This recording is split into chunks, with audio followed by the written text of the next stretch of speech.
Hello, मेरा नाम शाहरुख अलवी है। दो तीन बुनियादी बातें हैं जिनका हमें ध्यान रखना है। किसी भी किस्म की नारेबाजी में हमें शरीक नहीं होना है। ये हल्ला गुल्ला नहीं है, क्योंकि पूरी दुनिया देख रही है, तो एक नज़ीर कायम करनी है, एक उदाहरण लोगों के सामने रखना है कि पढ़े लिखे लोग इत्तेफाकी और नाइत्तेफाकी रखते हुए भी, एक दूसरे से सहमति और असहमति रखते हुए भी बात कह सकते हैं। यहाँ पर मेरे जेएनयू के प्रोफेसर बैठे हैं, पुरुषोत्तम अग्रवाल जी, जिन्होंने हमें क्लास में सिखाया है कि सहमति का साहस और असहमति का विवेक, और इसका ठीक उलट भी, ये बड़ा जरूरी है। दूसरी बात, ये किसी एक धर्म के बारे में बहस नहीं है, ये बात सबको स्पष्ट होनी चाहिए। किसी धर्म को महान बताने या किसी धर्म को कमतर बताने की ये बहस नहीं है। तो यदि कोई इस उम्मीद से देख रहा है या यहां आया है, तो मैं आपको आश्वस्त करना चाहता हूं कि आपको नाउम्मीदी हाथ लगेगी। इस बहस में बहुत ज़्यादा धार्मिक प्रतीकों के इस्तेमाल को लेकर भी ये दोनों लोग जो अभी आपको गंभीर दिख रहे हैं, भले लोग हैं, कल शाम को चाय पर मिले थे, बहुत हंसी मजाक भी इनके बीच हुआ था, और गलबैयाँ डालते हुए एक तस्वीर भी हुई थी। ये इस बात का प्रमाण है कि इंटरनेट पर जो हल्ला मचा हुआ है उसके मुकाबले ये दोनों लोग बहुत ही अच्छे शांत ढंग से बहस के लिए राजी हो गए हैं। ट्विटर की बातें ट्विटर तक सीमित, एलन मस्क आजकल उसको एक्स कहते हैं। और अब इस बहस की शुरुआत मैं इन विद्वानों का, हालांकि इनको परिचय की जरूरत नहीं है, पर हो सकता है, हमें पत्रकारिता में सिखाया जाता है कि नेवर अज्यूम, विज्ञान भी यही कहता है। मुफ्ती शमाइल नदवी साहब इस्लामिक विद्वान, शिक्षाविद हैं, कोलकाता के वाहियान फाउंडेशन के संस्थापक हैं, लखनऊ की प्रतिष्ठित दारुल उलूम नदवतुल उलमा से ग्रेजुएशन किया है, सोशल मीडिया और सार्वजनिक मंचों पर अध्यापन और बौद्धिक कामों में सक्रिय हैं, और इस समय इंटरनेशनल इस्लामिक यूनिवर्सिटी मलेशिया से पीएचडी कर रहे हैं। अच्छी बात यह है कि पढ़ाई के साथ साथ ट्रैवल ब्लॉग भी बनाते हैं। पेट्रोनस टावर के सामने का ब्लॉग हमने देखा। हमारे साथ जावेद अख्तर साहब हैं। जावेद अख्तर साहब कवि हैं, शायर हैं, गद्य भी लिखते हैं, फिल्मों के लिए संवाद लिखे हैं, गीत लिखे हैं। इससे इतर ये वैज्ञानिक सोच को लेकर या अपने डिक्लेयर्ड एथिज्म को लेकर भी मुखर रहते हैं और अपने तहीं रैशनैलिटी की बात करते हैं। देवियों और सज्जनों, डज गॉड एग्जिस्ट? इस सवाल का जवाब सब अपने अपने तहीं खोजने की कोशिश कर रहे हैं। कोई इसको गॉड डैम पार्टिकल की खोज बताता है, कोई गॉड पार्टिकल की खोज बताता है, कोई हिग्स बोसान की खोज बताता है, कोई ये सवाल जवाब तलाशने की कोशिश करता है कि मास एग्जिस्टेंस में आखिर आया कैसे, हुआ क्या था, सृष्टि के पहले, समय के पहले क्या था। और कोई ये कहता है कि ये सारी खोजें जिस मस्तिष्क में हो रही हैं प्रकृति के क्रम में, वो कैसे विकसित हुआ। मैं उम्मीद करता हूं कि हम आज इन बुनियादी सवालों के कुछ जवाब हासिल करने में कामयाब हों। मैं सबसे पहले मंच पर आमंत्रित कर रहा हूं मुफ्ती शमाइल नदवी साहब को। आइए सर। जी,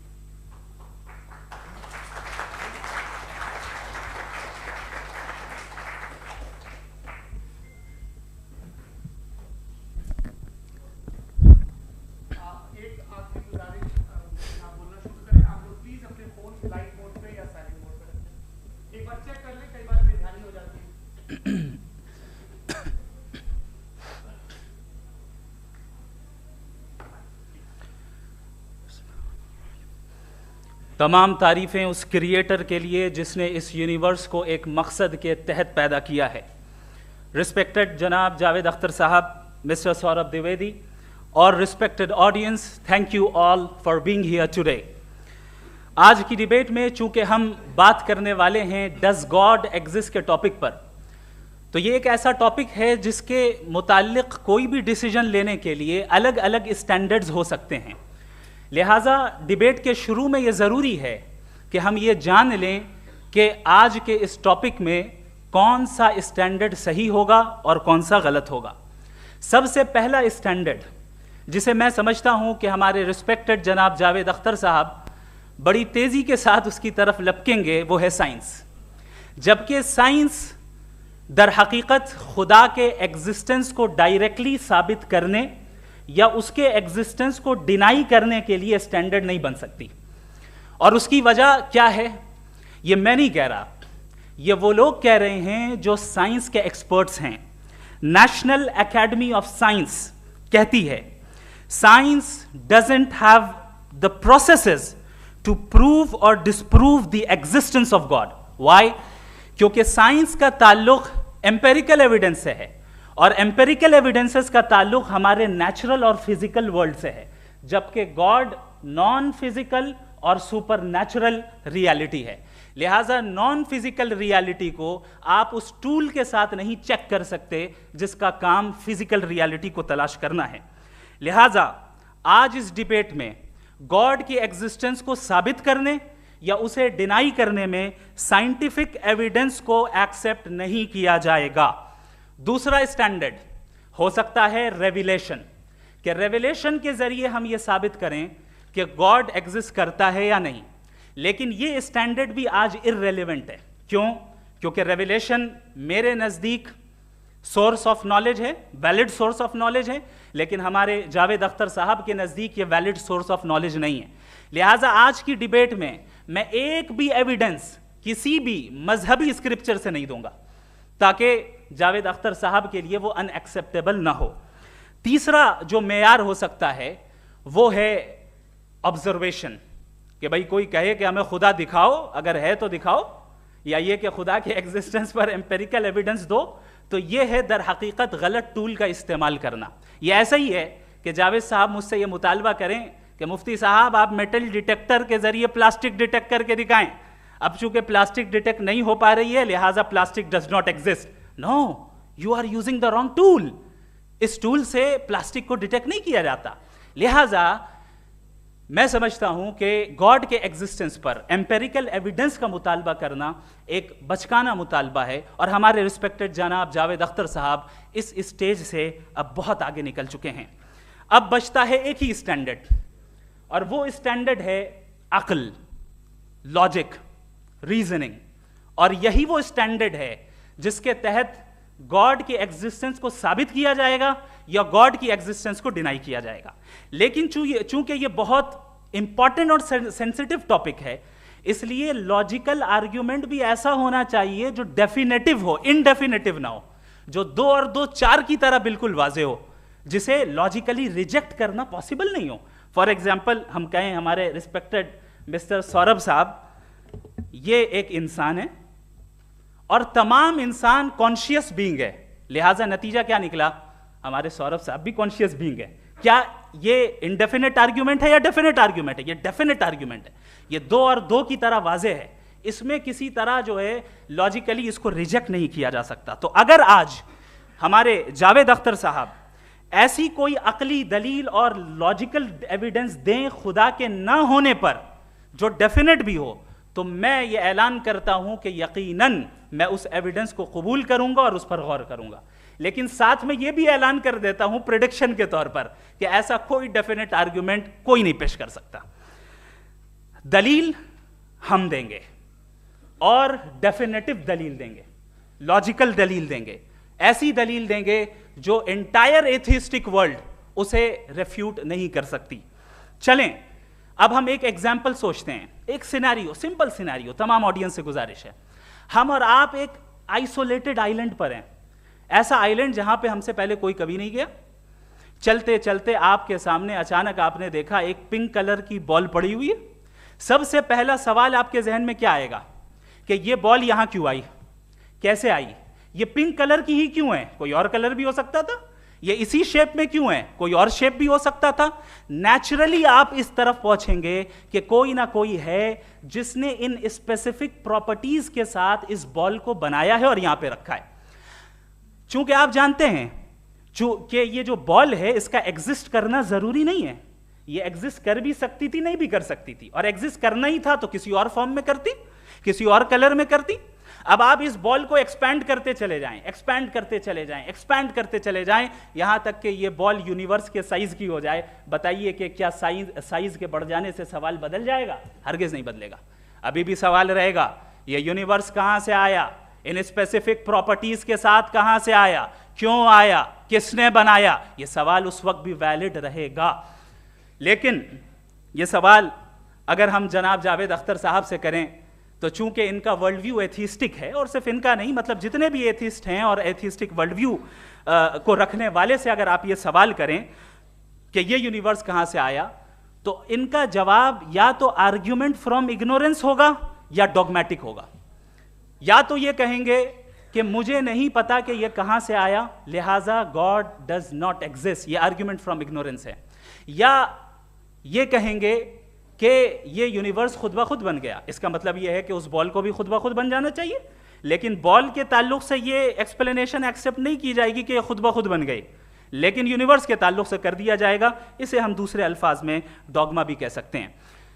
दूसरी चीज, हमारे जावेद अख्तर साहब जरूर गॉड ऑफ गैप्स की मिसाल भी जरूर देंगे, और मिसाल देंगे कि पहले ज़माने में बिजलियां कड़कती थी तो लोगों ने किसी एक खुदा की तरफ, और बारिश होती थी तो दूसरे खुदा की तरफ मंसूब कर दिया, उनके पास दलील नहीं थी।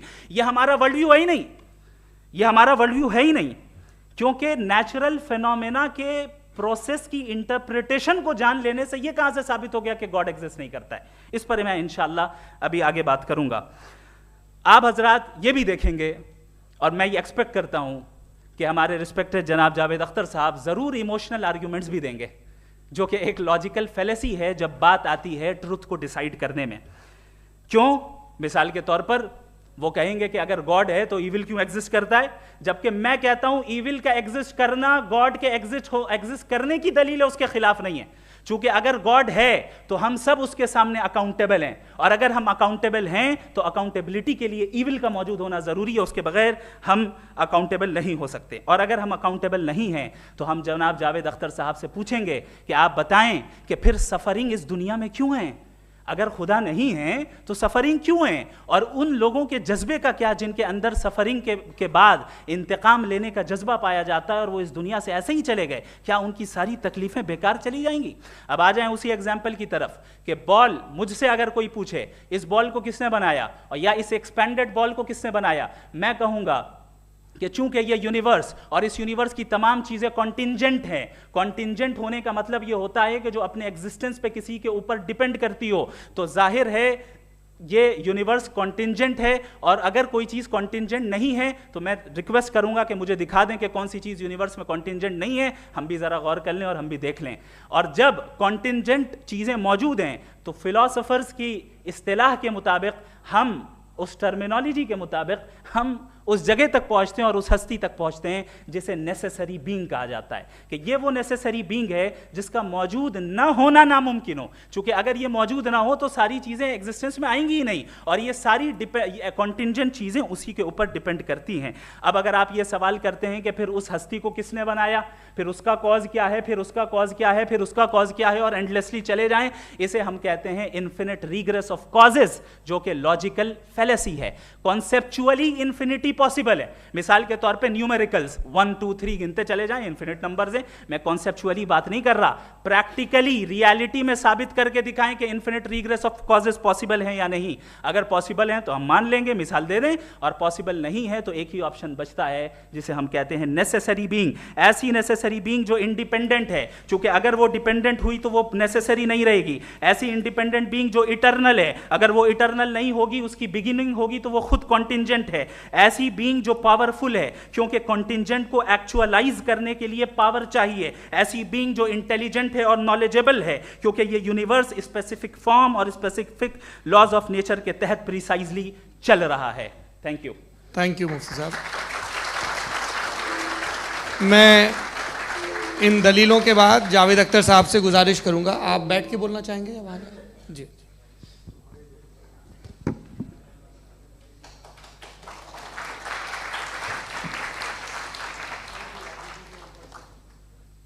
पहले तो मैं मुफ्ती साहब को एक अच्छी खबर देना चाहूँगा कि मेरी नॉलेज साइंस के बारे में बड़ी मामूली है, तो आप फिक्र ना करें उसकी, लेकिन कुछ कॉमन सेंस है मुझ में। देखिए, ये खुदा का तस्वुर कोई नया तस्वुर नहीं है, ये सदियों से रहा है। ये कुछ रिलीजन 3000 साल पुराने होंगे, 4000 साल पुराने होंगे, लेकिन इंसान कोई 10,000 12,000 साल से एग्जिस्ट करता है होमोसेपियन की शक्ल में, और हमेशा कुछ ना कुछ मज़हब रहे।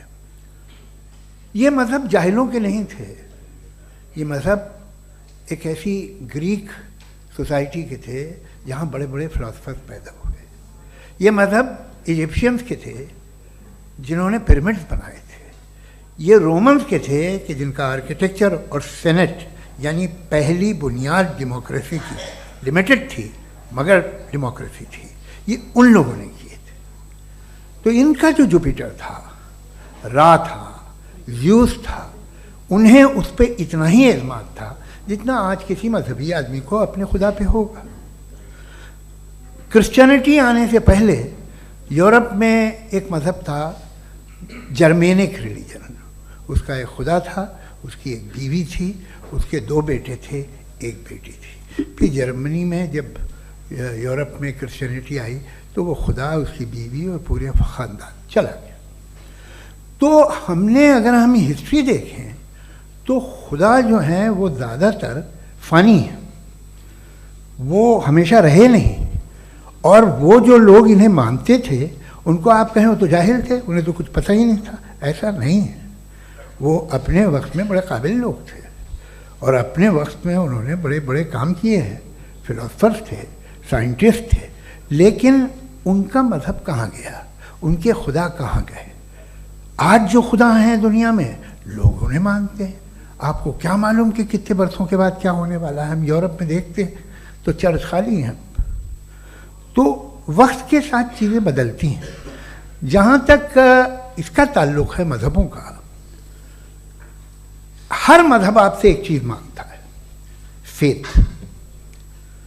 ये फेथ क्या चीज़ होती है? What is the difference between faith and belief? ये तो बहुत ही अहमक़ाना बात होगी कि कोई आदमी कहे साहब अगर खुदा है तो मुझे दिखाइए। ये तो जाहिलाना बात हुई। मैंने तो नॉर्थ पोल नहीं देखा है, मगर मैं मानता हूँ कि नॉर्थ पोल है। मैं क्यों मानता हूँ? इसलिए कि अगर ये दुनिया राउंड है तो उसका कोई टॉप होगा। कुछ लोग हैं जो वहाँ गए भी हैं, कॉमन सेंस कहता है कि ऐसा होगा, सबूत है, गवाह है, रीज़न है। तो ये मेरा फेथ नहीं है। तो फेथ में और बिलीफ में डिफरेंस क्या है? जो मज़हब मांगता है आपसे, हर मज़हब फेथ मांगता है। फेथ का मतलब ये है कि ना कोई गवाह हो, ना कोई सबूत हो, ना कोई रैशनल हो, ना कोई लॉजिक हो, ना कोई प्रूफ हो, मगर तुम एक बात को मानो। ये है फेथ। वरना बिलीफ होता। अगर इसमें कुछ भी सबूत होते, गवाह होते, तो फिर इसे आप बिलीफ कहते। जैसे मेरा बिलीफ है कि नॉर्थ पोल है, मेरा फेथ थोड़ी है। फेथ इन तमाम शर्तों को रद्द करता है। तो फिर स्टुपिडिटी क्या है? अगर मैं एक बात ऐसी मानूं जिसकी ना कोई लॉजिक है, ना कोई रैशनल है, ना कोई प्रूफ है, ना कोई गवाह है, ना कोई सबूत है, और मैं उसे मानूं, तो ये स्टुपिडिटी हुई। इसे ही भाई कल को मैं यकीन कर लूं कि एलॉन मस्क जो है मेरा भाई है, तो मुझे इंतहाई खुशी होगी, सुकून भी बहुत मिलेगा मुझे। लेकिन और कहे भाई क्यों मानते हो, क्या सबूत है? भाई वो तो अमेरिकन है और तुम तो इंडियन हो, वो तो नस्ल अलग है, तुम्हें कभी मिले भी नहीं। साहब देखिए मेरा फेथ है, इस पर बात न किया। फेथ का मतलब ही यह है कि आप प्रूव नहीं कर सकते। अगर आप प्रूव कर सकते हो तो फेथ की ज़रूरत ही नहीं, फिर तो आप बात करेंगे, आप कितनी बहस कर लीजिए। अल्टीमेटली दुनिया का हर मज़हब फेथ पे टिका है, और फेथ का मतलब है एक ऐसा यकीन जिसका कोई सबूत, कोई गवाह, कोई रैशनल नहीं। अब आप ये कहें, क्या आप ये क्यों कह रहे हैं कि साहब ये कायनात किसने बनाई? कमाल ये है कि आपने बताया कि एक आइलैंड पे गए और एक बॉल देखी। आपने ये नहीं कहा कि आइलैंड किसने बनाया, आपको सिर्फ बॉल पे हैरत हुई। हमने आइलैंड पे हमने हैरत नहीं की, होते हैं आइलैंड। इसी तरह ये आइलैंड है, सितारे, ये गैलेक्सीज, ये सब आइलैंड हैं, खला में। हम उन्हें टेकन फॉर ग्रांटेड लेते हैं, हम पूछते नहीं किसने बनाए। आपने जजीरे के बारे में भी नहीं पूछा है। मेरी पैदाइश कैसे हुई? क्या मैं प्लान्ड पैदा हुआ था? I was plan to be born, या एक लकी स्पर्म था जो किसी एक से चिपक गया? मेरी पैदाइश रैंडम। और इंसाफ जिसे आप कहते हैं, इंसाफ का तो नेचर से कोई वास्ता ही नहीं है। जो आप कहते हैं कि एक दिन इंसाफ मिलेगा, इंसाफ is a human concept, nature में कोई इंसाफ नहीं। अगर शेर हिरन को खा जाता है तो उसे कोई सजा नहीं मिलती। अगर एक आंधी आती है और हरे भरे पेड़ों को उखाड़ के फेंक देती है तो आंधियों की जेल नहीं होती है। नेचर में इंसाफ नहीं, इसलिए मुझे नेचर को इंसाफ की जरूरत भी नहीं। नेचर तमाम एक है। अब हम कहें कि साहब ये देखिए जो मैंने खाना खाया था ये मेरी आँख तो नहीं यूँ कर दिया उसे तो इसे सज़ा मिलनी नहीं, वो सिस्टम है, ऐसे ही चल रहा है। नेचर बगैर इंसाफ के है। इंसाफ इज अ ह्यूमन कॉन्सेप्ट। तो जो आपसे कहता है कि मैं तुम्हें इंसाफ दूंगा वो इंसानी जहन की पैदावार है। ये नेचुरल है ही नहीं, ये आसमानी है ही नहीं। नेचर का तसव्वुर, इंसाफ का तसव्वुर। भाई आप साथ मिलते हैं, अब आप लेफ्ट हैंड ड्राइव करते हैं, ये क्या है? तमाम सच, तमाम नेकी, तमाम शराफत लेफ्ट हैंड ड्राइव है। वरना क्या होगा, या तो आप क्रॉस कर देंगे, आपका एक्सीडेंट हो जाएगा, या आप किसी को मार देंगे, या ट्रैफिक जैम हो जाएगा। झूठ, बेईमानी, रिश्वतखोरी, ये तमाम जो है driving on the wrong side है। इसके ऊपर कुछ नहीं। ये तो हमने बनाया, जैसे हमने लेफ्ट हैंड ड्राइव बनाई है। ये कॉन्सेप्ट ऑफ इंसाफ जो है ये हमारा है, इसका नेचर से कोई वास्ता नहीं। शेर खा जाता है हिरन को, उसे जेल होती है क्या? कुछ भी नहीं, है ही नहीं। तो ये जो दुनिया के रिलीजन प्रॉमिस करते हैं आपसे इंसाफ, इसी से मालूम होता है कि ये मैन मेड है। ये तसव्वुर कहीं और का है ही नहीं। जो नेचर है, कुछ लोग कहते हैं नेचर ही खुदा है, तो नेचर में तो इंसाफ नहीं कहीं। और आप वादा कर रहे हैं कि तुम्हें मरने के बाद इंसाफ मिलेगा। मुझे अगर मिलेगा तो मैं बहुत खुश होऊंगा, लेकिन मैं यकीन नहीं कर पाता हूँ, इसलिए कि मैं फेथ नहीं पैदा कर सकता। The very fact that religions demand faith, इसका मतलब है कि उनके पास जस्टिफिकेशन नहीं है। अच्छा था, फिर रिलीजन अगर मॉडरेशन में है, कोई सा भी नहीं, वो आप में कुछ खूबियाँ भी पैदा करता होगा, देखिए उससे ये फ़ायदा है, वो फ़ायदा है। अल्कोहल जो है वो ज़्यादातर दवाओं में यूज़ होती है, और एक सर्वे किया गया था अमेरिका में कि लॉन्जिटिविटी किन लोगों की है।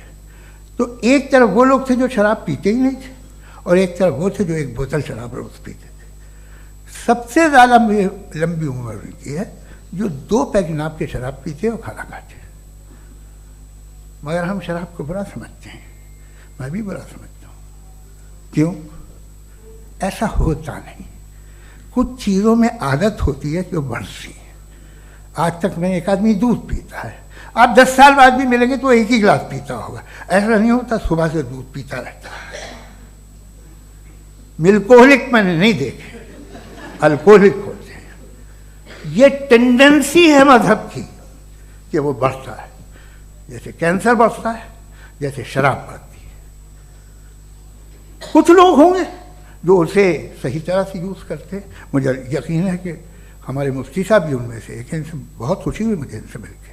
लेकिन कितने लोग हैं कि आज आप देखते हैं दुनिया में जो तबाहियाँ हैं, इनमें कितना हाथ है उन लोगों का जो बिलीवर कहते था मजहब ये नहीं कहता, ना कहता होगा, मगर जब ये मजहब पीते हैं तो ऐसे बिहेव करते हैं। थोड़ा सा अगर हो तो शायद बहुत अच्छी बात, लेकिन शराब थोड़ी सी नहीं रहती, उसमें टेंडेंसी है पहले। थोड़ा सा अगर 2-3 कैंसर के सेल हो ना बॉडी में तो आदमी सिम रहेगा, लेकिन वो 2-3 सेल नहीं रहते, वो मल्टीप्लाई होते हैं। जावेद साहब टाइम पूरा हो गया। टाइम हो गया, तो बस बात खत्म हो गई। अच्छा, मुझे कुछ और कहने को था भी नहीं। जी, मैं पहले जवाबी दौर के लिए इनवाइट कर रहा हूं मुफ्ती साहब को। Your rebuttal round 1, you have 7 minutes.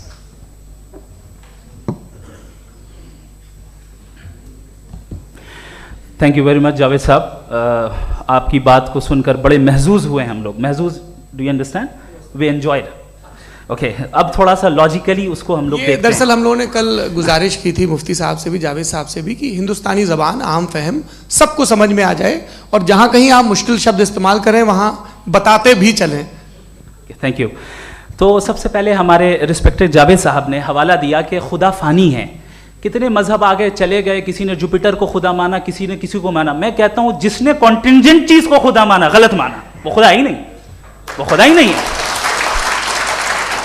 हम तो नेसेसरी बीइंग को साबित करने बैठे हैं, वो नेसेसरी कॉज जो इटरनल है, जो अबदी भी है और अजली भी है, हम किसी और को साबित करने नहीं बैठे। दूसरी चीज उन्होंने कहा कि फेथ एंड बिलीफ, ये एक ऐसी डेफिनेशन है फेथ की जो इन्होंने पहली मर्तबा पेश की है, या माफ कीजिएगा इन्होंने पहली मर्तबा पेश नहीं की है, रिचर्ड डॉकिंस ने पहली मर्तबा पेश की है। मुझे मालूम है ये सोर्स कहां से है।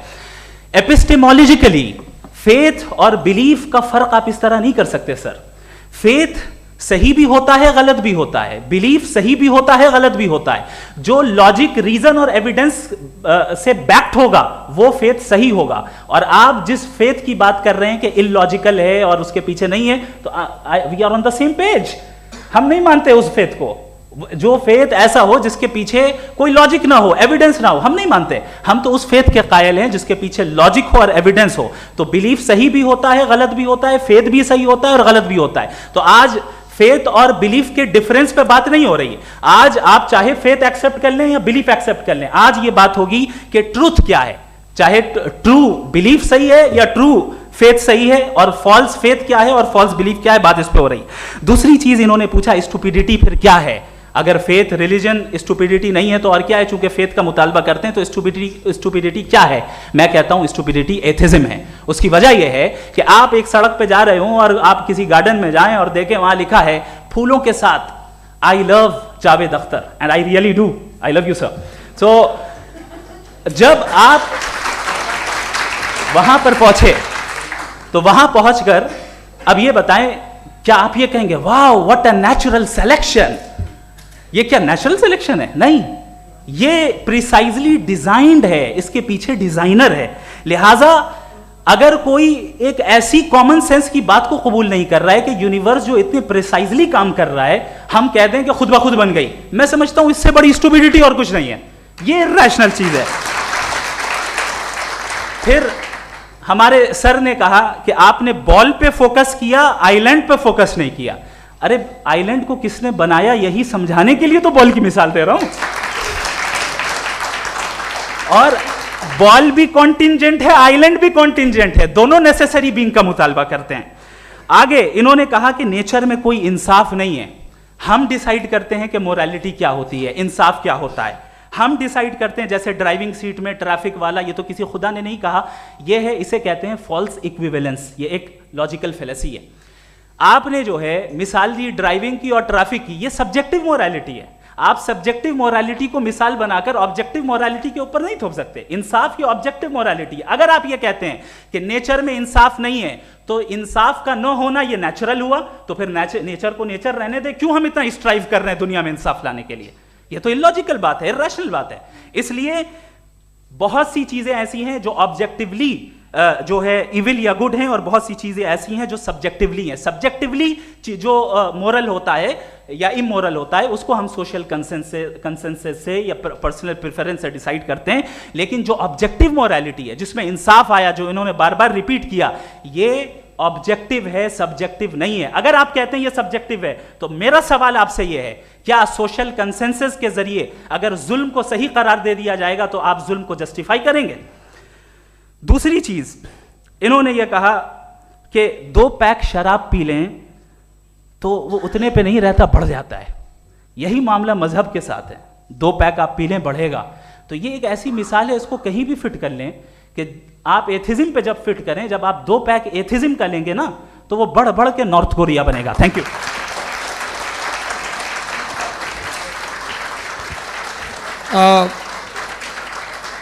फर्स्ट राउंड के रिबटल के लिए मैं जावेद साहब को इनवाइट कर रहा हूं। आपके पास 7 मिनट का वक्त है, रीसेट कर दीजिएगा प्लीज। मुझे इस बात की खुशी है कि मुफ्ती साहब ने भी मान लिया कि नेचर में कोई इंसाफ नहीं है। तो कोई भी चीज़ जो इंसान ने नहीं बनाई है उसमें इंसाफ नहीं होता है। एक बात मैं आपसे अर्ज करूं, जरा पता लगा लीजिएगा, ये जो आप बाग में जाते हैं बेहद खूबसूरत फूल देखते हैं ना, इनमें से कोई नेचुरल नहीं है। ये सारे फूल क्रॉस करके बनाए गए हैं। जो जंगल में फूल होते हैं निहायत मामूली होते हैं, ये फूल इंसानों ने बनाए हैं। जो आप बाग में देख के वाह वाह कहते हैं, ये इंसानों के बनाए हुए हैं। डिफरेंट फूलों को क्रॉस करके, डेवलप करके, फिर क्रॉस करके इस तरह से बनाए गए। नेचुरल फ्लावर नहीं। किसी जंगल वीरान में जाके आप गुलाब के फूल नहीं देखेंगे। ये सब बनाए हुए इंसान ने, बहुत से काम इंसान ने किए हैं। बाकी है कि आपने मेरी एक बात का जवाब नहीं दिया, जिससे मुझे शिकायत है कि फेथ क्या है और आप फेथ मांगते क्यों हैं मुझसे। आप तो लॉजिकल हैं, आपके पास तो सारे रैशनल्स हैं, आपके पास सारे सबूत हैं, तो आपको फेथ की डिमांड क्यों करते हैं कि भाई तुम सरेंडर कर दो और सवाल मत करो। कोई मजहब सारे सवाल करने की इजाजत नहीं देता है और मना करता है कि ज़्यादा सवाल ना करो, बह जाओगे तुम। आप क्यों रोकते हैं? हकीकत यह है कि इंसानी तारीख क्या है। इंसानी तारीख ये है कि दुनिया में दो तरह के लोग हुए हैं। एक वो जिन्होंने अपनी लाइल्मी की परस्तिश की है, दूसरे वो जिन्होंने अपनी इग्नोरेंस या लाइल्मी से झगड़ा किया है और मालूम किया है कि क्या है। ये जो आप कह रहे हैं, आज आप हैरान हैं कि भाई ये यूनिवर्स कैसे बनी। लोग हैरान थे कि सूरज डूबता है तो इधर से कैसे निकलता है। और आप एक कदम जाके हमेशा का मानने को तैयार है, एक कदम पीछे ही मान जाइए। भाई आप इसके बाद जाते हो, कहते सवाल ना करना कि ये कहाँ से आया, ये पावर तो हमेशा से हमेशा रहेगी। तो आप यूनिवर्स के बारे में मानने में क्या तकलीफ है? एक कदम पहले रुक जाइए। ये हमेशा से थी या नहीं थी, हमें मालूम नहीं है। और ये कहना कि हमें मालूम नहीं है, कमाल ये है कि दुनिया के सारे मजहब सब जानते हैं ये दुनिया कैसे बनी थी, कैसे मिटेगी, मरने के बाद क्या होगा, इनको सब इल्म है। इनको किसी को डायनासोर होते थे पहले ये नहीं पता था, किसी को नहीं पता। किसी भी दुनिया की मजहबी किताब में डायनासोर का जिक्र नहीं है। लेकिन बाकी सब बातें, how to make universe in 4 easy lessons and बाकी सब पता है। जिसको सब पता है वो गड़बड़ है। हम में ये इंकिसार, ये ह्यूमिलिटी होनी चाहिए कि हम ये कहें कि हमें ये बहुत सारी बातें नहीं मालूम, लेकिन हम उनकी परस्तिश न करना, अपनी लाइल्मी को की परस्तिश न करें, हम उसे पता लगाने की कोशिश करें। जिस दुनिया में आप बैठे हैं सर, ये हॉल जो है, ये इलेक्ट्रिसिटी जो है, ये माइक जो है, जिस हवाई जहाज से आप आए थे, वो जिस कार से आप यहाँ आए हैं, ये सब उन लोगों की बनाई हुई है जिन्होंने सवाल किए थे। ये दुनिया जिसमें आप आज आराम से हैं, ये उन लोगों की बनाई है कि जिन्होंने सवाल किए थे। और हर स्टेज पे इन सवालों को मकरूह कहा गया था, गलत कहा गया था। आप जरा तारीख पढ़िए, एक बड़ी दिलचस्प किताब है बर्ट्रैंड रसेल की, जिसमें उसने रिलीजन एंड साइंस कि कब से रिलीजन जो है साइंस के अगेंस्ट है। और हद तो यह है कि भाप के इंजन के खिलाफ थे, स्टीम इंजन के भी खिलाफ थे, और फतवे हुए उन पर, वेटिकन ने दिए।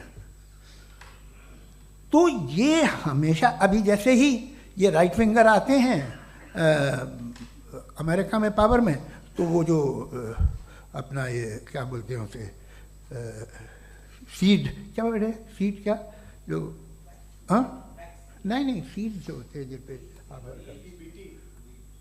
जी नहीं भाई, वो जो ह्यूमन बॉडी के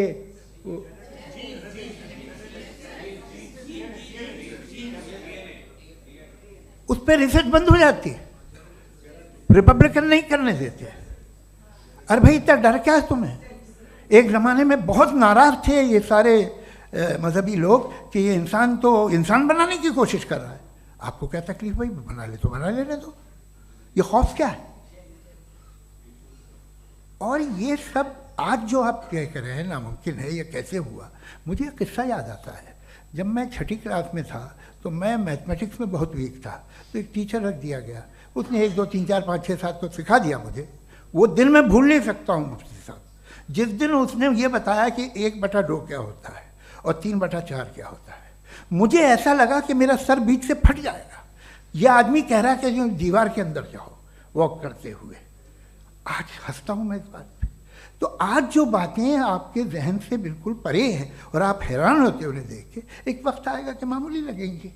और हुआ है, आपकी इंसानी तारीख ही है। इतनी जल्दी सारे फैसले आप मत कर लीजिए, थोड़ा ये ह्यूमिलिटी रखिए कि भाई ये हमें नहीं मालूम। ये कहने में क्या आ रहा है? ये यूनिवर्स कहाँ तक फैली, ये कब से है और कब तक रहेगी, हमें नहीं मालूम। आपने फैसला कर लिया कब बनी। ये आपके हिसाब से कोई 14 बिलियन ईयर बनी जो समझा जाता है। उससे पहले हजारों करोड़ों अरबों साल तक खुदा बैठा क्या कर रहा था? खामोश बैठा था, ऐसे ही जमाइयाँ ले रहा था। फिर उसे आइडिया आया, यार एक काम करते, वक्त अच्छा गुजर जाएगा, यूनिवर्स पर आपसे सोचिए।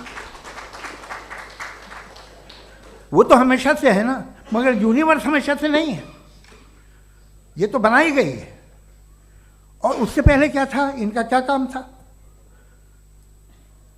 कैसी बात है, ये बड़ा आसान है। जो बात हमें आज धीरे धीरे पता चली है, बरसों 2000 और 2500 साल पहले आपको किसी ने बता दिया कि क्या था, आप मान गए और तब से वही मान रहे हैं जो 2500 साल पहले कहा गया था।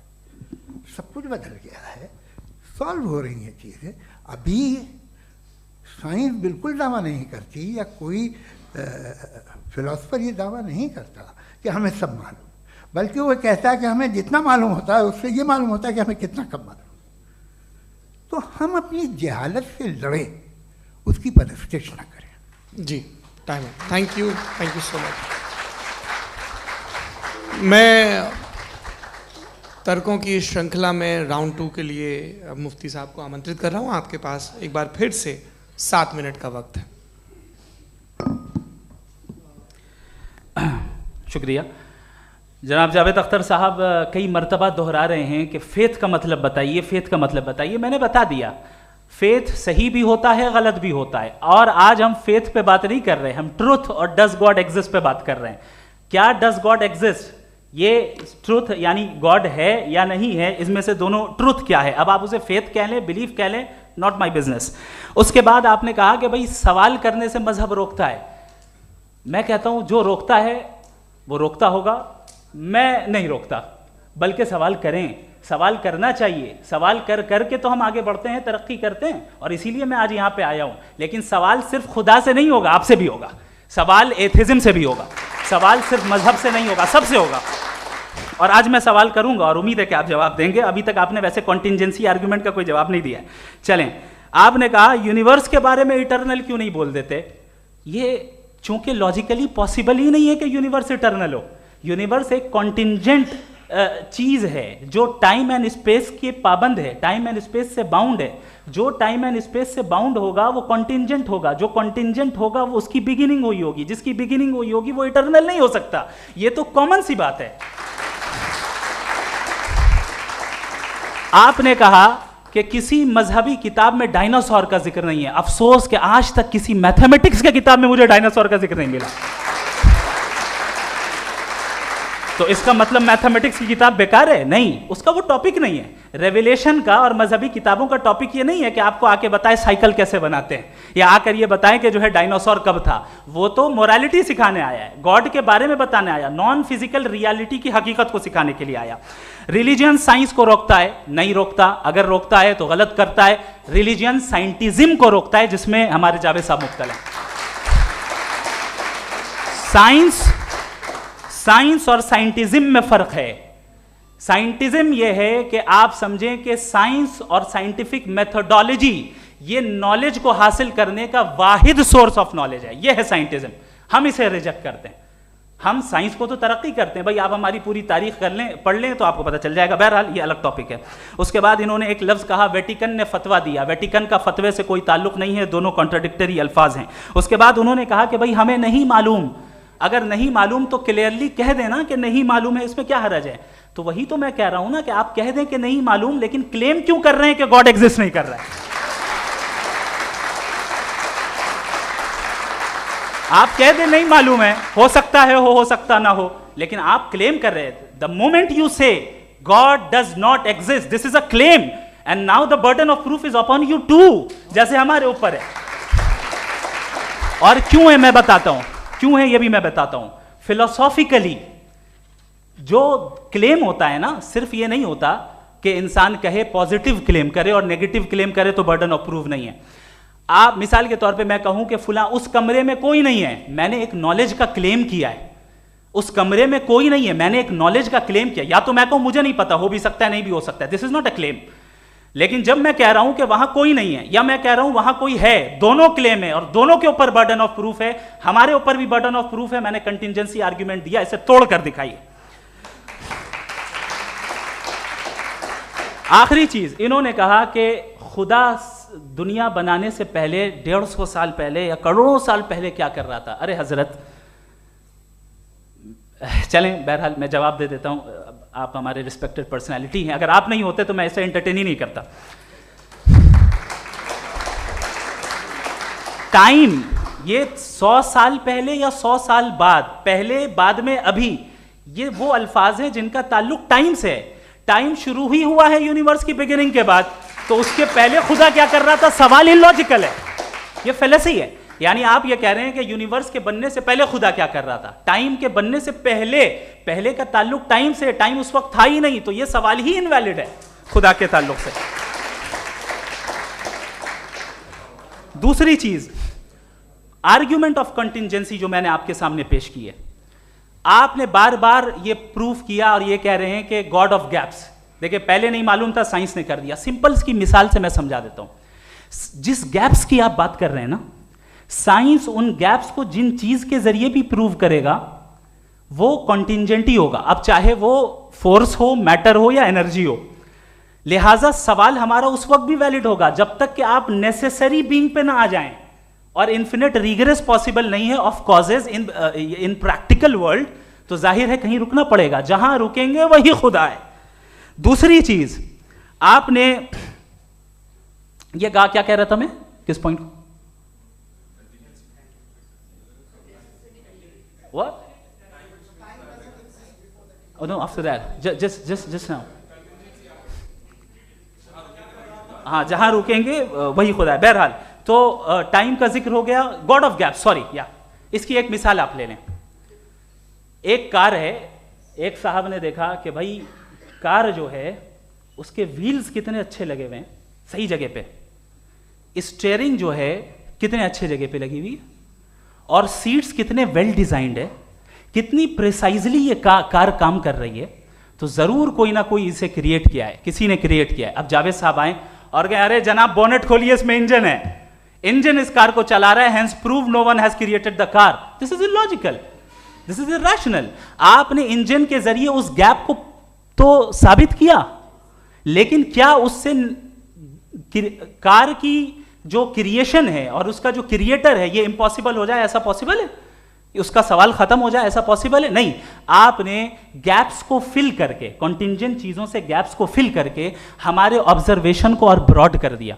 अब हमें और पता चल गया कि ये जो कार है इसका सिस्टम कितना ज्यादा कॉम्प्लेक्स है। पहले कम समझते थे, अब कॉम्प्लेक्सिटी और ज्यादा वाजे हो गई। अब हमें समझ में आ रहा है कि हमारी सर्टेनिटी और बढ़ गई कि जरूर इस कार को किसी ना किसी ने बनाया। यही मामला यूनिवर्स का है। साइंस हमेशा फिजिकल वर्ल्ड की चीजों को ही फिल करती जाएगी और फिजिकल चीजों से ही करती जाएगी, चूंकि एम्पेरिकल एविडेंस का ताल्लुक फिजिकल वर्ल्ड से है। आप साइंस के जरिए मेटाफिजिकल रियलिटी को कभी साबित नहीं कर सकते। ये रॉन्ग टूल का इस्तेमाल करना है। ये वही काम है कि आप मेटल डिटेक्टर से प्लास्टिक डिटेक्टर करने चलें, जो कि जाहिर है सही नहीं है। Thank you.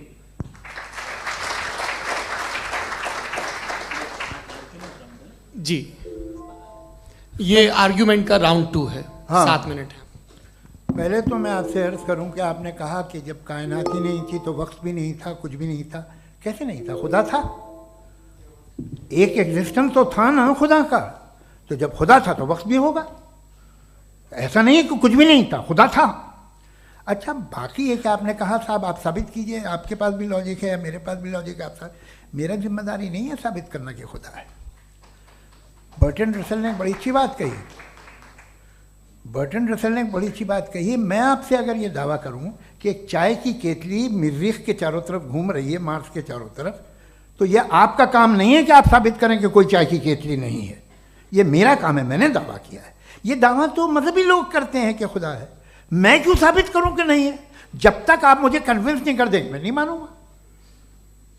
आपकी जिम्मेदारी है, मेरी जिम्मेदारी नहीं है। दोयम ये कि ये जो आप कह रहे हैं, जो गैप्स हैं, ये गैप जब जब किसी मजहब को चैलेंज करते हैं, जब ऐसा कोई बात आती है तो हंगामा हो जाता है कि जब वो चैलेंज करें किसी फेथ को। ये तमाम साइंस जो है इसे मुख्तलिफ जगहों पे मुख्तलिफ वक्तों में मज़हब ने रोकने की कोशिश की है। ये किताब है religion and science Bertrand Russell की, पढ़िएगा, अच्छी लगेगी आपको। तारीख़ ही है साइंस, मज़हब की साइंस से उसका यही रिश्ता है। अच्छा, अब ये हम सोचें कि बहरहाल ये वजूद जो है मज़हब और ये बिलीव इन गॉड इंसान को बेहतर बना देता है, तो एक काम कीजिए, हिंदुस्तान वर्ल्ड का नक्शा लीजिए और मार्क कीजिए कि रिलीजन कहाँ कहाँ ज़्यादा है, कहाँ कहाँ, चाहे वो लैटिन अमेरिका हो या मिडल ईस्ट हो या फार ईस्ट हो या हिंदुस्तान के वो इलाके जहाँ मजहबियत ज़्यादा है। रख दीजिए नक्शा अलग। अब दूसरा नक्शा कि कहाँ कहाँ नाइंसाफ़ी, रिप्रेशन, औरतों के हुकूक की पामाली, जुल्म, डिक्टेटरशिप कहाँ है, नक्शा एक ही होगा। तो आप मुझे बताएं कि जो इसका तरकीब इस्तेमाल क्या है, खुदा का तरकीब इस्तेमाल तो बताइए। आप छोटी सी दवा सड़क पे बेचते हैं, उसकी भी तरकीब इस्तेमाल बताते हैं। इसके इस्तेमाल से तो फ़ायदा नहीं हुआ किसी को। जो सारे के सारे ख़राब मुल्क हैं, ख़राब समाज है, वो सारे जुल्म खुदा के नाम पे करते हैं। वो गलत करते हैं, सही करते हैं, मुझे क्या लेना देना उससे। इस्तेमाल से मालूम होता ना। एक विस्की की बोतल कभी शायद देखी हो आपने, लाल रंग की होती है, उस पर रोशनी वोशनी पड़े, इंतहाई खूबसूरत लगती है, क्या बिगाड़ रही है किसी का? उसका इस्तेमाल गलत है, इसलिए आप उसे नापसंद करते हैं। इसका इस्तेमाल गलत है, इस तसव्वुर का इस्तेमाल ही गलत है और हमेशा से गलत हुआ है। आप देख लीजिए, इंसानी तारीख देख लीजिए, आज देख लीजिए, हिंदुस्तान देखिए, दुनिया देख लीजिए, क्या हो रहा है। इसे कैसे इस्तेमाल कर रहे हैं फेथ वाले लोग? क्या फेयर हैं, जस्ट हैं, जो अपने खुदाओं पे यकीन रखते हैं? वो किस तरह के लोग हैं? वो लोगों को इंसाफ देते हैं, वो बेहतर इंसान बने। तो इस दवा का फ़ायदा क्या है? चलो बहुत फ़ायदा हो रहा तो मैं इस्तेमाल कर लूँगा, मैं मुझे तो इस दवा का कोई फ़ायदा दिखता ही नहीं। मुझे तो ऐसा लगता, मैं एक और बात बताऊँ, अगर कोई आदमी मजहबी है और अच्छा आदमी है तो मैं उसकी बहुत इज्जत करता हूँ, इसलिए कि मेरा ख्याल है मजहबी आदमी का अच्छा होना मुझसे अच्छा होने से ज़्यादा मुश्किल है। भाई हर चीज़ की एक लिमिट है। आप इतना भाग सकते हैं, इतना नहीं भाग सकते, इतना वज़न उठा सकते, इतना नहीं उठा सकते, इतना दूर देख सकते हैं, इतना दूर नहीं देख सकते। उसी तरह कॉमन सेंस कहता है कि आप में नेकी का भी एक कोटा होगा।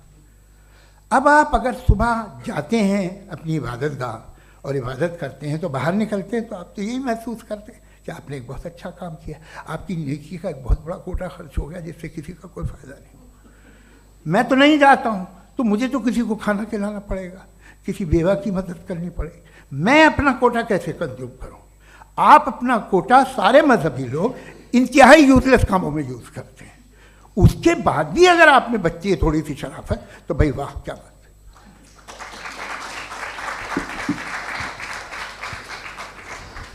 एक तो मुझे ये बात बहुत अच्छी लग रही है कि दोनों ही विद्वान समय को मानते हैं और बहुत समय से अपनी दलीलें और बाज़ दफ़ा समय से पहले अपनी तकरीरें पूरी करके अपनी अपनी कुर्सी पर बैठ रहे हैं।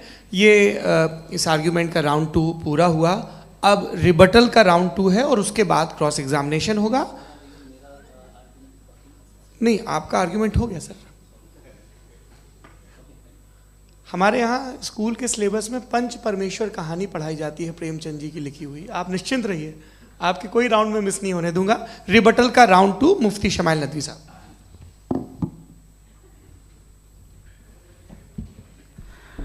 असल में जो हकीकी प्रॉब्लम है, असल प्रॉब्लम है वो ये है कि जावेद साहब के पास कॉन्सेप्ट ऑफ गॉड क्लियर नहीं है। इन्होंने कहा कि कायनात से पहले खुदा तो था, तब भी तो टाइम होगा। ये टाइम कायनात का हिस्सा है। हम खुदा, उस खुदा को मानते हैं नेसेसरी बीइंग का टाइमलेस होना ज़रूरी है, चूंकि वो टाइम का क्रिएटर है। जब उसने टाइम को क्रिएट किया तो वो खुद टाइम पे कैसे होगा? उसने जब स्पेस को क्रिएट किया तो खुद स्पेस में कैसे होगा? अगर वो टाइम एंड स्पेस को पहले से ही उसका पाबंद है तो फिर किस चीज को उसने क्रिएट किया? लिहाजा ये सवाल गलत है कि खुदा था तो टाइम होगा, बिल्कुल नहीं। टाइम के पाबंद हम है, खुदा नहीं है। हम फिजिकल वर्ल्ड से ताल्लुक रखते हैं, वो मेटाफिजिकल रियलिटी है। दूसरी चीज इन्होंने मिसाल दी कि चाय की केतली हवा में घूम रही होगी, और पता नहीं शायद वो बर्टन रसल का उन्होंने हवाला दिया। बहरहाल यही प्रॉब्लम है। प्रॉब्लम यही है कि हम चीजों के दरमियान डिफरेंशिएट नहीं कर पाते। ये जो आपने मिसाल दी ये इमेजिनेशन है, और मैं जो साबित कर रहा हूं वो लॉजिकल नेसेसिटी है। आप इमेजिन करने आए तो कुछ भी करें, जुपिटर में पिंक एलिफेंट होगा, यूनिकॉर्न होगा, करें, उससे कायनात पे क्या फर्क पड़ता है? उससे आप लॉजिकल नेसेसिटी साबित नहीं कर सकते। मैं तो उस प्राइम कॉज की बात कर रहा हूं, उस नेसेसरी बीइंग की बात कर रहा हूं जिसके बगैर इस कायनात का एग्जिस्टेंस मुमकिन नहीं है। दूसरी चीज, मजहब को साइंस चैलेंज करती है वगैरह वगैरह, ये हमारा टॉपिक ही नहीं है। मैं इस पर बात करूंगा तो फिर मेरा वक्त चला जाएगा। मजहब के ऊपर चूंकि हमारी डिस्कशन नहीं है, साइंस को मजहब और बिलखुसूस मैं और हमारा वर्ल्ड व्यू कम से कम साइंस को पीछे नहीं करता है, साइंटिज्म की मजम्मत करता है। इसकी वजाहत मैंने पहले कर दी। दूसरी चीज इन्होंने कहा वर्ल्ड का नक्शा लीजिए, वर्ल्ड मैप लीजिए, दो अलग अलग जगह की। हजरत मैंने ये होमवर्क किया था, और मैंने मिडिल ईस्ट का एक नक्शा लिया और यूरोप का एक नक्शा लिया, ये मजहबी इलाका और ये लिबरल और एथीस्ट इलाका। मुझे पता चला कि सबसे ज्यादा रेप केसेस जो हैं वहां पर हैं।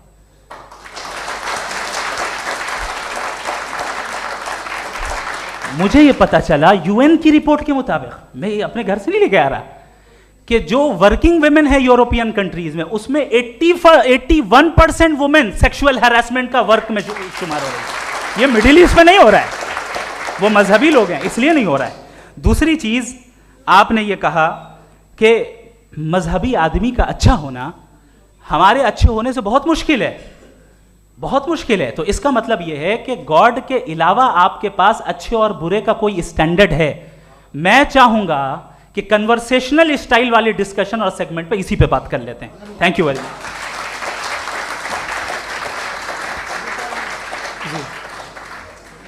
ये रिबटल का राउंड 2 है, आपके पास 5 मिनट का वक्त है, और इसके बाद क्रॉस एग्जामिनेशन शुरू करेंगे। आप चाहें तो जो इन्होंने सवाल पूछे उनके जवाब आप रिबटल में भी दे सकते हैं। जी जी, देखिए पहले तो ये बात कि ये मिसाल गलत नहीं है, गलत है।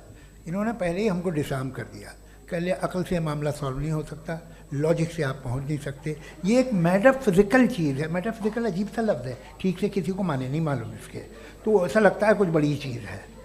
अरे भाई क्या होता है मेटाफिजिकल, बताओ, खड़ी हो। ये एक लफ्ज़ है जो कहीं भी इस्तेमाल हो जाता है। जब आप एक बात कर रहे हैं और आप मुझसे बहस कर रहे हैं तो मुझे मेटाफिजिकल मत बताइए, आप लॉजिकली मुझे प्रूफ किए। और अगर लॉजिकली आप नहीं बात करते साहब ये मेटाफिजिकल है, तो फिर हम आप बात क्या कर रहे हैं? मेरा आपका किस ज़बान में कॉन्वर्सेशन होगा? और ये कहना कि वक्त पहले नहीं था, तो फिर क्यों कहते हैं ये हमेशा से और हमेशा रहेगा? हमेशा वक्त है, तो आप कैसे कहते हैं वो हमेशा से है और हमेशा रहेगा? हमेशा का मतलब है कोई वक्त, अगर वक्त ही नहीं है तो हमेशा कैसे? बाहर वो रहेगा। अब मैं ये देखता हूँ, आपने कहा ना कि वहाँ रेप ज़्यादा होते हैं, तो हम एक बात देखते हैं कि ये दुनिया जिस पे वो कादर मुतलक है, जिसकी मर्ज़ी के बगैर पत्ता भी नहीं हिलता, ओमनीपोटेंट है, ये दुनिया चल कैसे रही है? और इस दुनिया का हाल क्या है? 45,000 बच्चे जो 10 साल की उम्र से कम थे वो गाजा में मरे। भूख से काला हांडी में बच्चे मरते हैं और डिप्थेरिया से मरते हैं। डिप्थेरिया अजीब मर्ज है, गले में जाली बनना शुरू होती है, बच्चा नीला हो जाता है, गरीब का बच्चा, इसलिए कि वो पास इलाज नहीं। ये कादर मुतलक है जो चाहे कर दे, इससे आप दुआएं मांगते हैं हमारी ये काम कर दे वो कर दे, तो इसका मतलब डे टू डे लाइफ में वो इंटरफेयर करता है और ये देख रहा है वो। अगर वो वाकई भी है फॉर डिस्कशन सेक, तो मैं जब दुनिया देखता हूँ तो मेरे दिल में उसके लिए कोई इज्जत नहीं पैदा होती। ये क्या कर रहे हो तुम पूरे ऑल पावरफुल हो, ओमनीपोटेंट हो, ओमनी प्रेजेंट हो। तुम तो वहाँ गाजा में रहे होगे ना, तुम हर जगह हो। तुम देख रहे थे कि बच्चे की कैसे धज्जियाँ उड़ रही, तुम देख रहे थे और तुम चाहते हो मैं तुम्हारी परस्तिश करूँगा, तुम हो भी। अरे यार, इसके अच्छे तो हमारे चीफ प्राइम मिनिस्टर हैं, कुछ तो ख्याल करते हैं। कमाल है, आप किसकी इबादत कर रहे हैं? अगर वो है भी, ये दुनिया नाइंसाफी से, जुल्म से, जबर से, तशद्दुद से भरी हुई। और आप ये मत कहिएगा कि वो देख रहा है और वो बताएगा एक दिन।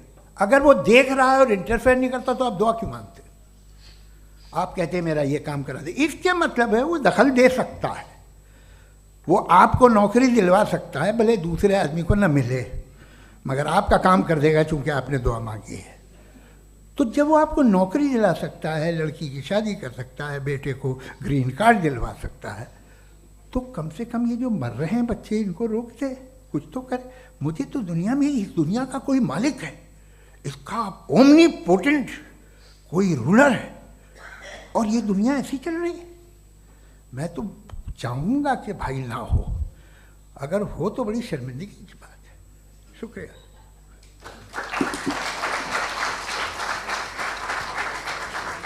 देवियों और सज्जनों, इस बहस के 2 राउंड और 2 रिबटल पूरे हो चुके हैं। अब सबसे ज़रूरी और सबसे मुश्किल राउंड शुरू हो रहा है, क्रॉस एग्जामिनेशन का। अब इन विद्वानों की सज्जनता की एक परख भी होगी, और वक्त हमने 16 मिनट का तय किया है। पहला सवाल आप पूछना चाहेंगे? जी बिल्कुल। पहले बोले भी आप। आप माइक ले लीजिएगा हाथ में, ये नीचे से ऑन कीजिए। जी मैं बोलता था, ये डायस हटा सकते हैं क्या हम थोड़ा क्विकली? डायस पीछे कर दीजिए बस थोड़ा सा, है, ताकि ये जो दाएं बाएं लोग बैठे हैं, इसे हटा ही दीजिए। अब हम वहाँ तो जाने वाले नहीं। आराम से आराम से आराम से। दोनों तरफ से हटा दीजिए।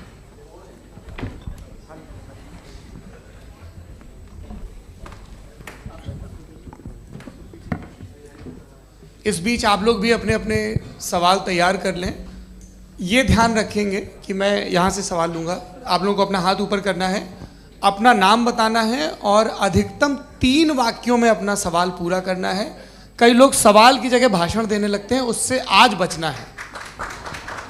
जी मुफ्ती साहब, पहला सवाल आपका, 16 मिनट हैं, हम दोनों लोगों के सवाल लेंगे। जी जी बहुत शुक्रिया। आपकी जो अभी बात हुई बहुत अहम थी, मैं इसको चाहूँगा कि आगे डिस्कस करूँ, लेकिन चूँकि अभी ये वो सेगमेंट है क्रॉस एग्जामिनेशन, तो सबसे पहला सवाल आपसे ये है कि जो मैं इतनी देर से कॉन्टिंजेंसी आर्ग्यूमेंट आपको बता रहा था, ये अकल से ही बता रहा था हजरत, आप ये बताएं कि आप इन्फिनिट रिग्रेस ऑफ कॉजेस को पॉसिबल मानते हैं या नेसेसरी बीइंग के एग्जिस्टेंस को सही समझते हैं? चूंकि 2 ही ऑप्शन हो सकता है, आप ये बताएं। देखिए, आपको मैं ईमानदारी से बात करूँ, एक तो मैं कॉन्टिजेंसी वर्ड ठीक से समझता हूँ, और इस वक्त भी जो आपने अंग्रेज़ी के अल्फाज इस्तेमाल किए वो ज़रा थोड़े से मुझे डिफ़िकल्ट और कॉम्प्लिकेटेड लगे, तो आप ज़रा सिंपल ज़बान में सवाल कर सकते हैं? बिल्कुल कर सकता हूँ जी। यूनिवर्स की हर चीज़ कॉन्टिंजेंट होने का मतलब ये है कि वो अपने एग्जिस्टेंस में किसी के ऊपर डिपेंडेड है। जो भी चीज़ डिपेंडेड होगी वो चीज़ इंडिपेंडेंट नहीं हो सकती, तो उसका कोई ना कोई कॉज होगा। तो अब आप क्या समझते हैं कि ये इन्फिनिट रिग्रेस है, यानी कॉज पर कॉज, कॉज पर कॉज, कॉज पर कॉज, और कभी कोई यानी ये एंडलेसली चलता रहा? क्योंकि अगर ऐसा होगा तो हम तो एग्जिस्टेंस में आते ही नहीं। लॉजिकली ये मुत्तफक अलैह चीज़ है, मुत्तफक अलैह, अग्रीड अपॉन। इस पे हमने एग्री किया था कि मुश्किल शब्द आएगा तो अर्थ बताना पड़ेगा। तो इन्फिनिट रिग्रेस तो पॉसिबल नहीं है, तो कहीं ना कहीं आपको रुकना पड़ेगा ऐसे नेसेसरी बीइंग पर। नहीं, कोई ज़रूरत नहीं रुकने की। किसने कहा आप रुकना पड़ेगा? आप रुकते हैं खुदा पे, आप नहीं रुकते। आप कहते हैं वो हमेशा से, जब उस वक्त से है जब वक्त नहीं था। आप कहाँ रुकते हैं कि अब हुआ था वो? आप नहीं कहते। हम क्यों नहीं मान सकते कि यूनिवर्स जो है और बल्कि मल्टीवर्सेस जो है वो हमेशा से हैं, वो बनती है, बिगड़ती है। एक हमारे यहाँ एक चीज़ है ब्लैक होल, वो समेट लेता है वापस, फिर ब्लास्ट होता है, फिर फैल जाता है। और इसमें हमारी तो खैर कोई औकात ही नहीं है इंसान की। एक छोटे से ज़र्रे पे हम 50-60 साल की उम्र रखते हैं, जो करोड़ों अरबों साल की कायनात है उसमें, और पैदा भी नहायत ही बेहुदा वजह से हुए थे। तो इसमें ये सोचना कि इसकी वजूहात और ये क्यों है, ये डिपेंडेंट है, ये हम देख रहे हैं। क्या मालूम, आप सोचिए कि ये जो फैल रही है कायनात, ये कहाँ फैल रही है, ये कहाँ जा रही है, और ये फैल क्यों रही है? अरे बना ली थी तुमने, रुको भैया, काफ़ी है। ये फैल क्यों रही है? ये और कौन सी कायनात जिसे मैं दूरबीन से देखता हूँ तो 2 बिलियन लाइट ईयर पे है, उससे मेरा कोई वास्ता ही नहीं है। 2 बिलियन ईयर यानी अगर मैं 80,000 माइल्स पर सेकेंड से चलूँ तो 20 करोड़ साल में वहाँ पहुँच जाऊँगा। इसकी ज़रूरत क्या थी? ये दुनिया, ये कायनात तो इंसान अशरफुल मखलूक़ात के लिए बनाई गई ना। तो ये सब ये टर्म समझ में नहीं आया, इसमें कोई ख़ास समझने वाली बात थी भी नहीं। ये जो अल्टीमेट कहा यह जाता है कि ये जो पूरी यूनिवर्स है, ये जो दुनिया है, ये इंसान के लिए बनाई गई। अच्छा, ये सब इंसान के लिए, क्यों साहब, सही है ना? बिल्कुल, लेकिन इसका ये मतलब नहीं कि किसी चीज के पीछे रीजन आपको नहीं पता तो रीजन नहीं है, इसे कहते हैं नहीं, मुझे नहीं पता, लेकिन मेरी जिम्मेदारी नहीं है। वो बिल्कुल सही कहा था उसने, बर्टन रसल ने, आपने उसे मजाक में टाल दिया कि भाई आप एक दावा कर रहे हैं, मैं क्यों कहूं कि ये गलत है दावा? आप प्रूफ कीजिए, मेरे पे जिम्मेदारी ही नहीं है, मैंने थोड़ी कहा है। आप प्रूफ कीजिए कि ये सही है। आप आर्ग्यूमेंट ऑफ कंटिंजेंसी का जवाब ही नहीं दे रहे हैं। सवाल पूछना चाहेंगे? आप सवाल पूछना चाहेंगे मुफ्ती साहब से? क्योंकि ये क्रॉस एग्जामिनेशन का दौर है। आप जैसे पहले बोल रहे थे फेथ को लेके कुछ, मैं ये पूछना चाहूँगा कि खुदा ने जो भी रेवलेशन किए हैं, एक मज़हब के लिए बहुत से मज़हबों में किए हैं, अलग अलग रेवलेशन है।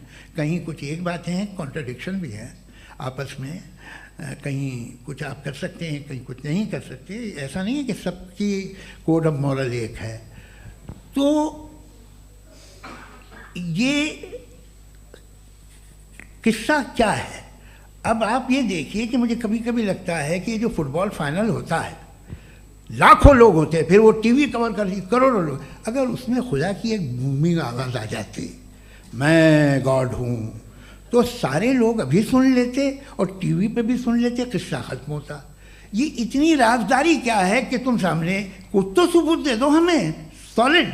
ये कह साहब ये यूनिवर्स कैसे बनी, इससे मसला क्या हल होगा? मैं पूछूंगा आपसे खुदा कैसे बना? क्यों नहीं पूछूंगा कैसे बना? बल्कि वो तो कायनात से कहीं ज़्यादा इंटेलिजेंट है, कायनात से कहीं ज़्यादा कॉम्प्लेक्स। जी वो हमेशा से है, आप कहेंगे मैं मान लूँगा। अच्छा, दोयम वो कादिर मुतलक, यानी कादिर मुतलक का मतलब ओमनीपोटेंट, वो जो चाहे कर सकता है। आपको नौकरी दिलवा सकता है, आपकी अच्छी जगह शादी करवा सकता है, आपके पड़ोसी का मुकदमा हरवा सकता है, आपको जिता सकता है, सब काम करता है। थोड़ा सा माइक क्लोज जी। वो इस दुनिया को चला कैसे रहा है?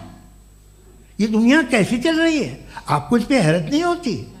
या क़यामत के बाद कभी एक जस्टिस होगा, जब ये बच्चा मर चुका होगा, जिसकी धज्जियाँ उड़ गई बम से, इसको इंसाफ मिलेगा तब? अच्छा, अब जवाब दूं? हाँ जी, मैं इसीलिए आप की तरफ। सबसे पहले आपने रेवलेशन और स्क्रिप्चर्स की बात की, इस पे मैं बात कर सकता हूं, लेकिन आज नहीं करूंगा चूंकि वक्त कम है। कभी और इस पे डिस्कस करेंगे, मैं तैयार हूं उस पे भी बात करने के लिए। ये अभी से राउंड 2 की भूमिका तय हो रही है। Does God exist round 2? जी, चूंकि आज गॉड के एग्जिस्टेंस पे बात है तो मैं उसी के रिलेटेड जो है आपके सवालात को एंटरटेन भी करूंगा और मैं भी पूछूंगा। आपने कहा कि आपने साबित ही नहीं किया, जबकि आर्ग्यूमेंट ऑफ कॉन्टिंजेंसी बुनियादी आर्ग्यूमेंट है। आप मुझे कॉन्टिंजेंसी का मतलब बताइए, आपका मतलब क्या? कॉन्टिंजेंसी कॉन्टिंजेंसी का मतलब यह हुआ कि हर वो वजूद जो किसी भी चीज का पाबंद है, हर वो वजूद या हर वो चीज जो अपने एग्जिस्टेंस में किसी भी चीज के पाबंद है और उससे बाउंड है, उसको उसकी ज़रूरत है, उस पर डिपेंड करती है, तो जाहिर सी बात है कि उसका कोई ना कोई कॉज होता है। ये तो अक्ल की बात है। ये आप रीजनिंग की बात करते हैं, मैं वही कर रहा हूं। दूसरी चीज, आपने ये बात कही कि इतने बिलियन लाइट ईयर्स दूर है, उसका मेरा क्या लेना देना। फिर मेरे ख्याल से आपको ये नहीं कहना चाहिए I think therefore I am an atheist. आपको सोचना चाहिए, सिर्फ आप एक लिमिटेड दायरे में रहकर नहीं सोचें, बल्कि बाहर निकलकर सोचें। आपने तीसरा सवाल किया, आपने 2-3 सवाल एक साथ। ऐसी बातें ना कीजिए, कुछ लोगों को इतराज हो जाएगा आप पे कि आप कुछ भी सोचिए। ये इजाज़त आपको है नहीं, मुझे है।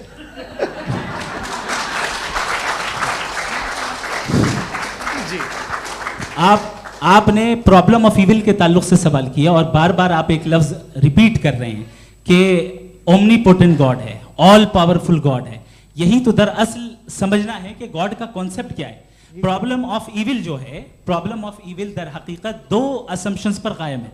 अगर आप इन दो असम्पशंस को समझ जाएं तो ये प्रॉब्लम नहीं रहेगी, आर्ग्यूमेंट आपको समझ में आ जाएगी कि ये कोलैप्स कर जाता है। पॉइंट नंबर 1, यानी जो आपका सबसे पहला फॉल्स असम्पशन है कि गॉड मर्सीफुल है, ओमनीपोटेंट है, दुनिया में जुल्म हो रहा है। लेकिन आपको ये समझना चाहिए कि हमारे वर्ल्ड व्यू के मुताबिक गॉड सिर्फ ओमनीपोटेंट और सिर्फ मर्सीफुल नहीं है, बल्कि वो ऑल वाइज भी है और वो ऑल नोइंग भी है। उसके हर काम के पीछे हिकमत और विजडम है। ये कोई जरूरी नहीं है कि वो हिकमत और विजडम आपको समझ में आए या मुझे समझ में आए। अगर आप जो समझ रहे हैं उसके मुताबिक आप फैसला कर रहे हैं, ये लिमिटेड पर्सपेक्टिव से आर्ग्यूमेंट है। और इस चीज को हम अपनी दुनिया में, अपने लाइफ में, डेली लाइफ में इस प्रिंसिपल को एक्सेप्ट करते हैं। हम जब किसी डॉक्टर के पास जाते हैं, डॉक्टर के पास जाकर वो अगर उसने हमें कोई दवाई दी है तो हम ये तो नहीं कहते कि जब तक आपके पास जितना नॉलेज और जितना विजडम नहीं है, आपने क्यों ये दवाई दी है, तब तक हम इस चीज को एक्सेप्ट नहीं करेंगे। नहीं कहते, हम उसकी अथॉरिटी को तस्लीम करते हैं। क्यों? क्योंकि उसकी हम जानते हैं कि वो नॉलेजेबल है, वो विजडम वाला है, हमसे ज्यादा नॉलेज और हमसे ज्यादा विजडम है। बताएं सर। नहीं, डॉक्टर में और खुदा में बड़ा डिफरेंस है। डॉक्टर पढ़ा लिखा होता है एक, तो मैं उसकी बात सुनूंगा। दो ये नहीं कुछ जवाब तो ये भी नहीं है सर। प्लीज अगर सब ऑडियंस से बोलने लगेंगे तो फिर मतलब नहीं सिविलाइज्ड बहस का। मतलब आप ये कहें कि चूंकि आप डॉक्टर पे बिलीव करते हैं इसलिए खुदा पे बिलीव कीजिए, क्या ये मिसाल आपको समझाने के लिए आर्गुमेंट है, इस पे आपको एतराज नहीं है। तो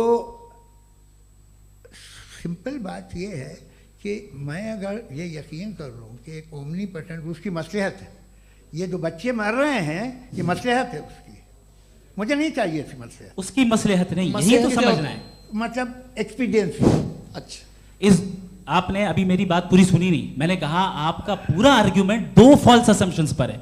एक फॉल्स असम्पशन मैंने बता दिया, दूसरा फॉल्स असम्पशन ये है कि इस दुनिया में इविल के होने का कोई गुड रीजन नहीं है, जबकि हमारे पास बाज रीजंस मौजूद हैं, हमारे पास बाज वजूहात मौजूद हैं। अगर इस दुनिया में इविल ना हो तो आप गुड को डिफाइन कैसे करेंगे? अगर जुल्म ना हो आप इंसाफ को समझेंगे कैसे? अगर तारीकी ना हो तो आप लाइट को समझेंगे कैसे? बहुत अच्छे। अभी और सुन लें, अभी और बाकी है। ये तो बात बहुत पसंद आई साहब मुझे, कि जब तक रेप ना हो तब तक औरतों की इज्जत का ख्याल आपने मेरा जवाब पूरा सुना ही नहीं। जब तक के बच्चों का कत्ल ना किया जाए तब तक आपको बच्चों की मासूमियत की इज्जत। आपने पूरा जवाब सुना ही नहीं। क्या बात है, क्या आपने नुक्ता निकाला? आपने पूरा जवाब सुना ही नहीं। आप सुन लें, मेरी बात सुन लें। ये मैंने आपको एक चीज बताई। दूसरी चीज, इस दुनिया में हम आए हैं टेस्ट के लिए, हमारा टेस्ट हो रहा है और हर इंसान का अलग अलग अंदाज में टेस्ट होता है। और इस दुनिया में अगर इविल मौजूद है तो वो इविल जरिया है हमारे अंदर ह्यूमन नोबल क्वालिटीज को डेवलप करने का और अलग अलग फील्ड में प्रोग्रेस करने का। और अगर हमारे अंदर और इस दुनिया में इविल नहीं होता तो बताइए टेस्ट का मतलब क्या होता? अगर मैं अपने स्टूडेंट को एमसीक्यूज दूं और उसमें सिर्फ राइट आंसर लिख कर दे दूं और कहूं तुम्हारा टेस्ट हो गया, ये मीनिंगलेस है। इस दुनिया में अगर हम टेस्ट के लिए आए हैं तो जाहिर है गुड एंड इविल दोनों मौजूद है।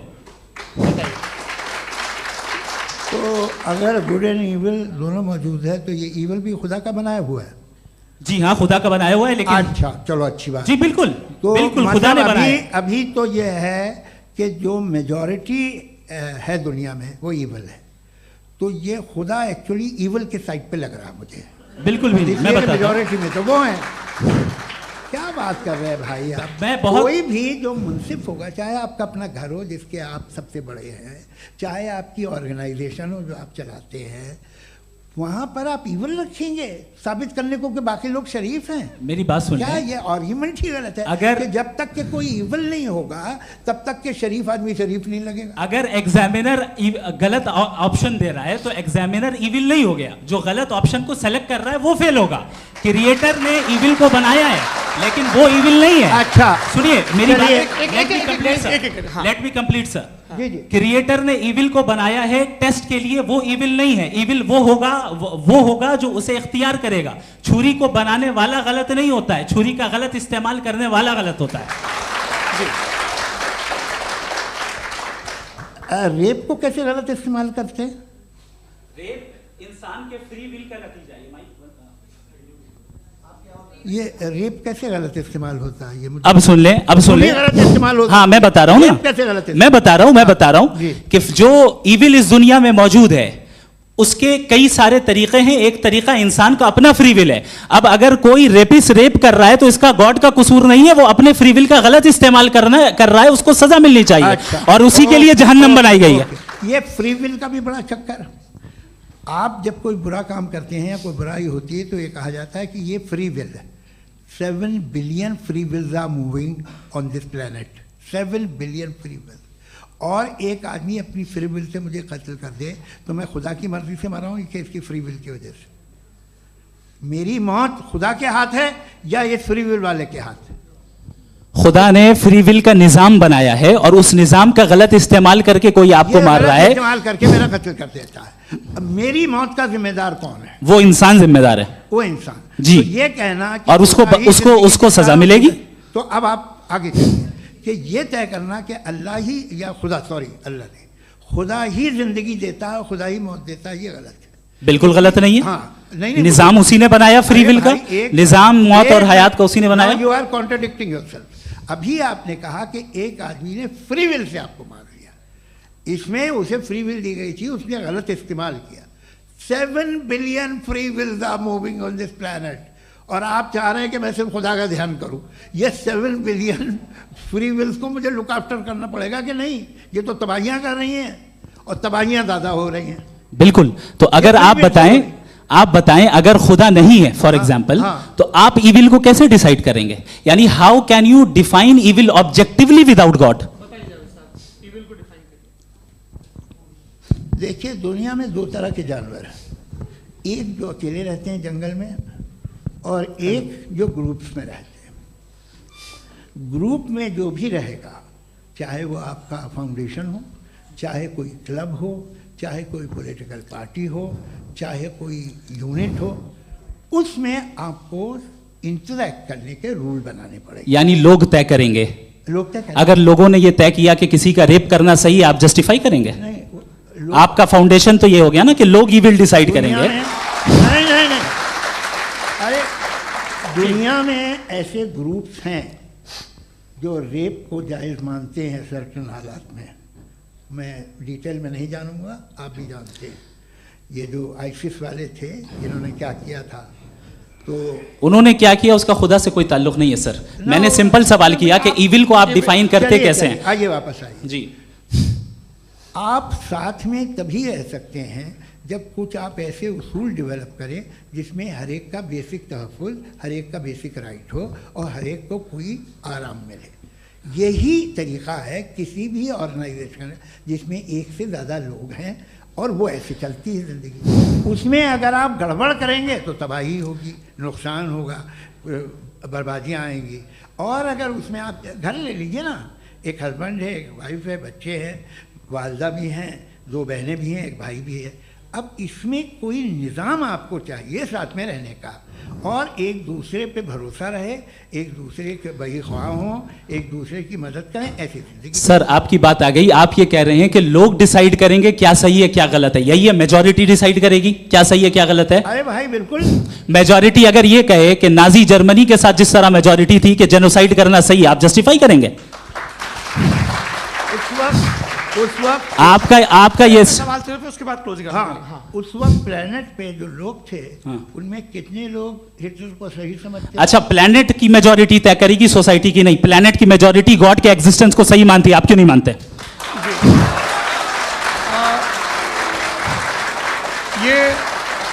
हेलो ये क्रॉस क्वेश्चन का राउंड यहाँ पर समाप्त होता है। और ये बड़ा अच्छा है कि इस तरह से फ्रेगमेंट कर दिया गया है ताकि जो मरकरी ऊपर जा रहा है नीचे जवाब दे दूं। जी। प्लेनेट की ज़्यादातर मेजॉरिटी कुछ दूसरे मजहबों के खुदा को मानती है। आप उन्हें क्यों नहीं? आप तो मेजॉरिटी की बात कर रहे हैं। अच्छा, ये क्लोजिंग आप ये कह रहे हैं इविल और गुड को डिसाइड मेजॉरिटी करेगी। मेजॉरिटी जो कर दे वो सही हो जाएगा। क्लोजिंग इसको जैसा आप ही लोगों ने तय किया है उसी फॉर्मेट को फॉलो कर लेते हैं। हाँ भाई, मैंने तो भले लोगों पे एतबार किया और तब मॉडरेशन तय किया। जी, आपके पास 5 मिनट का वक्त है, क्लोजिंग आर्ग्यूमेंट है, उसके बाद हम ऑडियंस से क्वेश्चन आंसर लेंगे जावेद साहब की क्लोजिंग आर्ग्यूमेंट के बाद। ओके, बहुत शुक्रिया जी। हमारा जो टॉपिक है डज गॉड एग्जिस्ट, मैं इस पे इतने एकेडमिक तैयारी करके आया था, मुझे था कि मैंने सोचा था कि कई सारे मैं आर्ग्यूमेंट्स दूंगा, लेकिन वक्त की भी किल्लत और जावेद साहब बार बार इधर उधर चले जा रहे थे तो उसको भी थोड़ा एंटरटेन करना पड़ गया। डज गॉड एग्जिस्ट पे मैं एक ही आर्ग्यूमेंट दे पाया। आर्ग्यूमेंट्स बहुत हैं और डेफिनेटिव आर्ग्यूमेंट्स हैं, और मेरे आर्ग्यूमेंट को किसी एक राउंड में भी इन्होंने एंटरटेन नहीं किया और रेफ्यूट नहीं किया, एक राउंड में भी नहीं, एक राउंड में भी नहीं। और ना ही अभी आपका क्लोजिंग आर्ग्यूमेंट आएगा, नहीं वो बता देना। Argument of contingency sir. अरे मैं आपसे कई बार कह चुका हूँ कंटीजेंसी का मतलब अब मैं कैसे समझाऊं आपको आपस में? हाँ, आप और कितने आसानी से समझाऊं मैं, मुझे तो नहीं समझ में आ रहा है। आप अपनी आर्ग्यूमेंट ऑफ कंटीजेंसी उर्दू में बोल सकते हैं। हाँ, आप अपनी बात पूरी कर लें जी, आखिरी 4 मिनट। दूसरी चीज, just a minute please ma'am, can I talk? दूसरी चीज ये है कि आपने एक तो इसका जवाब नहीं दिया, दूसरा आपने गॉड के ना होने पर कोई डेफिनेटिव आर्ग्यूमेंट नहीं दिया, सिर्फ मजहब पे बात कर रहे हैं आप। मजहब तो आज हमारा टॉपिक ही नहीं था, आज तो हमारा टॉपिक हो, आप मजहब से ले लेकर आईएस तक चले गए। भाई हमारा क्या ताल्लुक है उससे? We condemn them. और उसका गॉड से क्या ताल्लुक है? अगर कोई गलत काम कर रहा है, किसी ने किसी को कत्ल किया, किसी ने किसी का रेप किया, उसको सजा मिलनी चाहिए। और आपके पास कोई भी rational strong foundation of morality नहीं है। आपने कहा कि मेजॉरिटी तय करेगी सोसाइटी की, वो सही होगा। मैंने कहा हिटलर को फिर आप सही कहेंगे, नहीं नहीं नहीं नहीं, प्लैनेट की सोसाइटी की मेजॉरिटी तय करेगी। तो प्लैनेट की मेजॉरिटी गॉड की एग्जिस्टेंस को मानती है, आप कह रहे हैं ये रिलीजियस है। तो यानी आपके पास कोई स्ट्रॉन्ग फाउंडेशन नहीं है ऑब्जेक्टिव मोरालिटी का। ऑब्जेक्टिव मोरालिटी का अगर कोई फाउंडेशन है तो वो सिर्फ गॉड है, गॉड है, गॉड है। थैंक यू जी। ये मुफ्ती शमाइल नदवी साहब का क्लोजिंग आर्ग्यूमेंट था। अब हमारे पास जी जी ये बड़ा अच्छा है कि दोनों लोगों को मॉडरेटर से शिकायत भी और बोल रहे भाई हमारी शाबाशी भी तो करते चलो।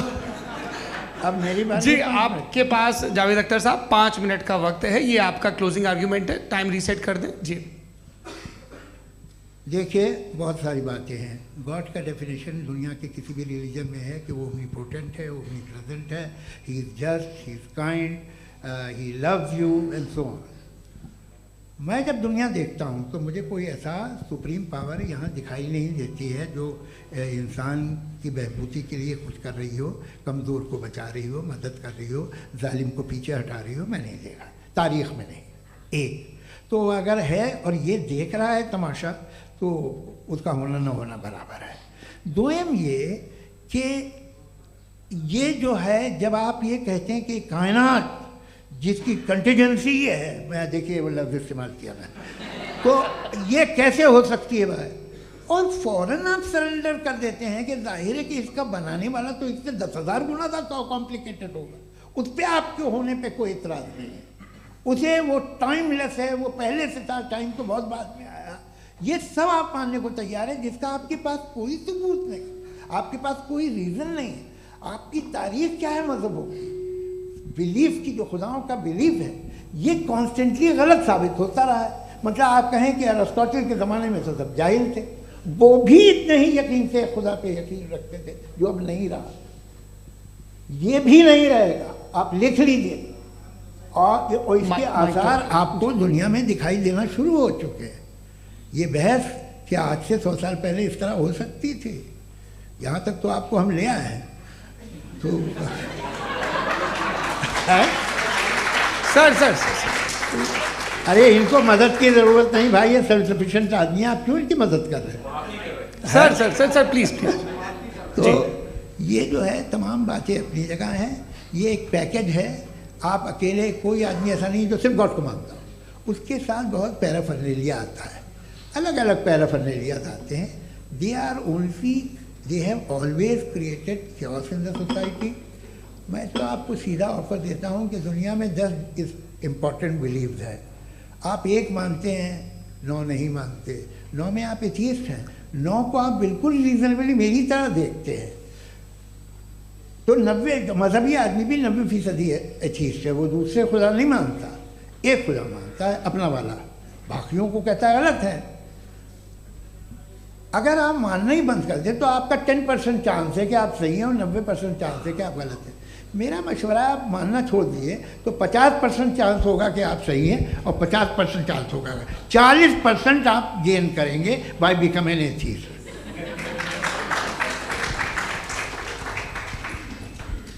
ये एक फरसूदा ख्याल है, ये ख़त्म हो रहा है। हो सकता है मेरी ज़िंदगी में ना हो, लेकिन ये हो जाएगा।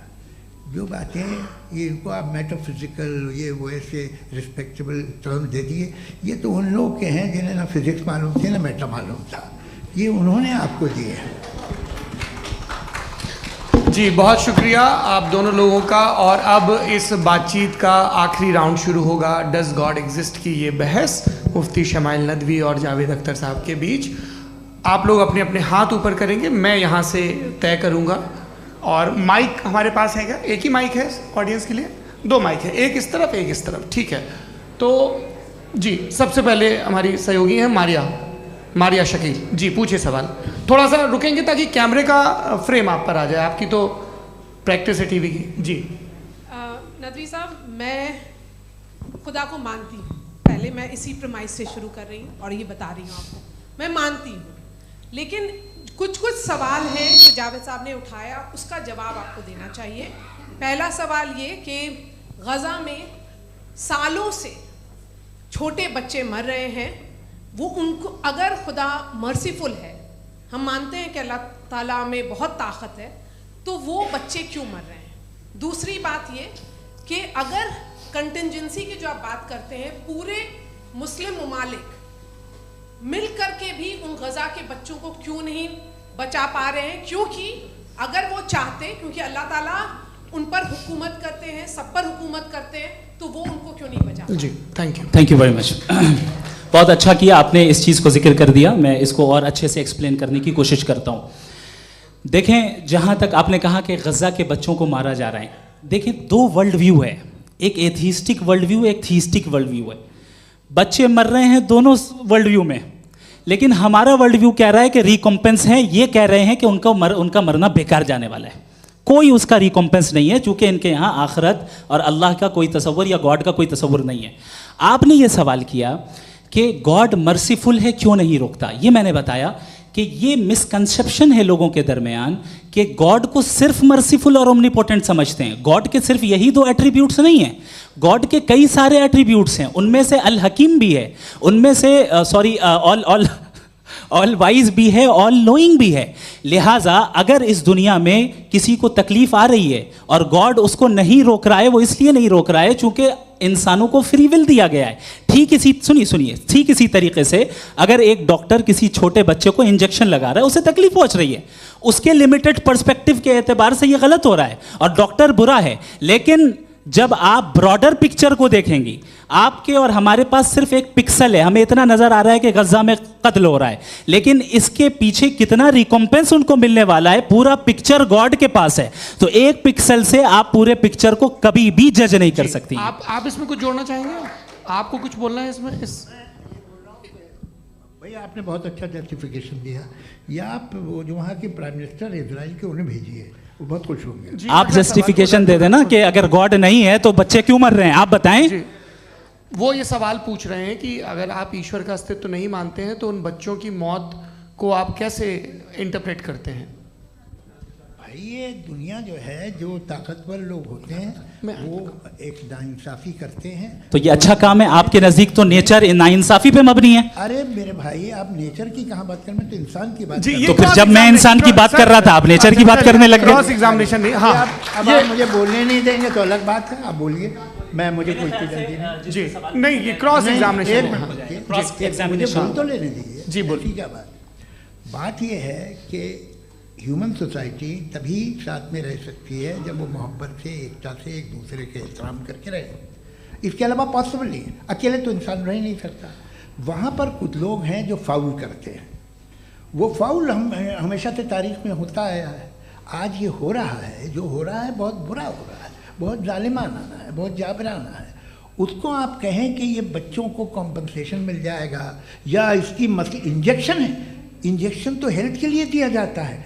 आप ये कह रहे हैं कि ये बच्चों की जो धज्जियां उड़ रही हैं ये इंजेक्शन है, ये टेस्ट है, ये टेस्ट है और उस टेस्ट में उनको ऐसा रिकॉम्पेंस मिलेगा जो आपके तसव्वुर के बाहर है। ये आप 3 बरस के बच्चे को बारूद से उड़ा के टेस्ट ले रहे हैं। वाह, वो नहीं ले रहा है, खुदा नहीं उड़ा रहा है, इजराइल उड़ा रहा है। जी, ये तो उसको कंडेम अगला सवाल लेते हैं प्रोफेसर पुरुषोत्तम अग्रवाल। मुफ्ती साहब, एक निवेदन आपसे है कि कम से कम थोड़ा सा माइक क्लोज एक रिलीजियस और फिलोसफिकल कर मैं प्लीज। एक रिलीजियस और फिलोसफिकल ट्रेडिशन है जो ब्रह्मांड को यानी यूनिवर्स को ही अंतिम मानती है। सर्वम खलु इदम ब्रह्मम, this is Chandogya Upanishad and it completely rules out the existence और नेसेसिटी, आपके शब्दों में necessity of a creator. The creation itself is the creator. तो एक मिनट प्लीज। दूसरा जो सवाल आपने अभी जो आप बार बार कह रहे हैं कि भगवान विद्वान भी है, वाइज, सब जानने वाला, तो अगर विजडम में दुनिया भर के पापों और अत्याचारों को बर्दाश्त करना शामिल है, तो फिर इसका मतलब ये हुआ कि अगर मैं फ्री विल से उसको अपोज करता हूं तो ईश्वर की विजडम और मेरी फ्री विल में कॉन्ट्राडिक्शन है। Because when I am opposing whatever is happening in Gaza, then I am opposing the god's will और गॉड्स विजडम।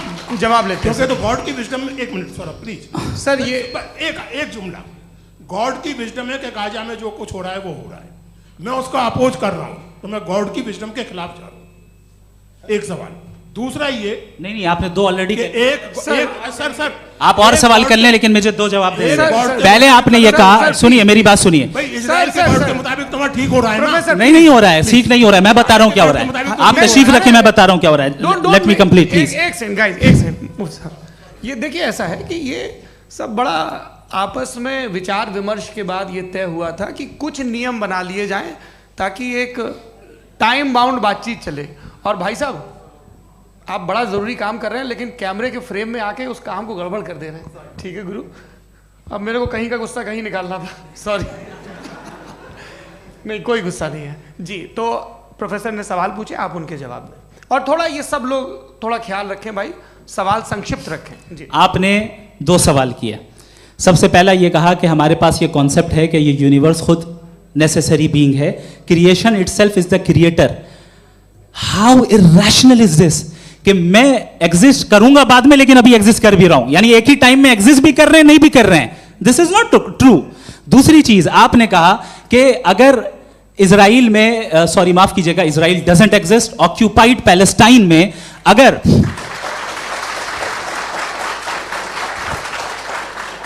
ऑक्यूपाइड पैलेस्टाइन में बच्चों को मारा जा रहा है फ्री विल की वजह से और गॉड नहीं रोक रहा, ये कॉन्ट्रडिक्शन है। ये बताइए कि एक एग्जाम में एक बच्चा गलत आंसर लिख रहा है, सुनिए, एग्जामिनर चाहे तो रोक सकता है, क्यों नहीं रोक रहा है?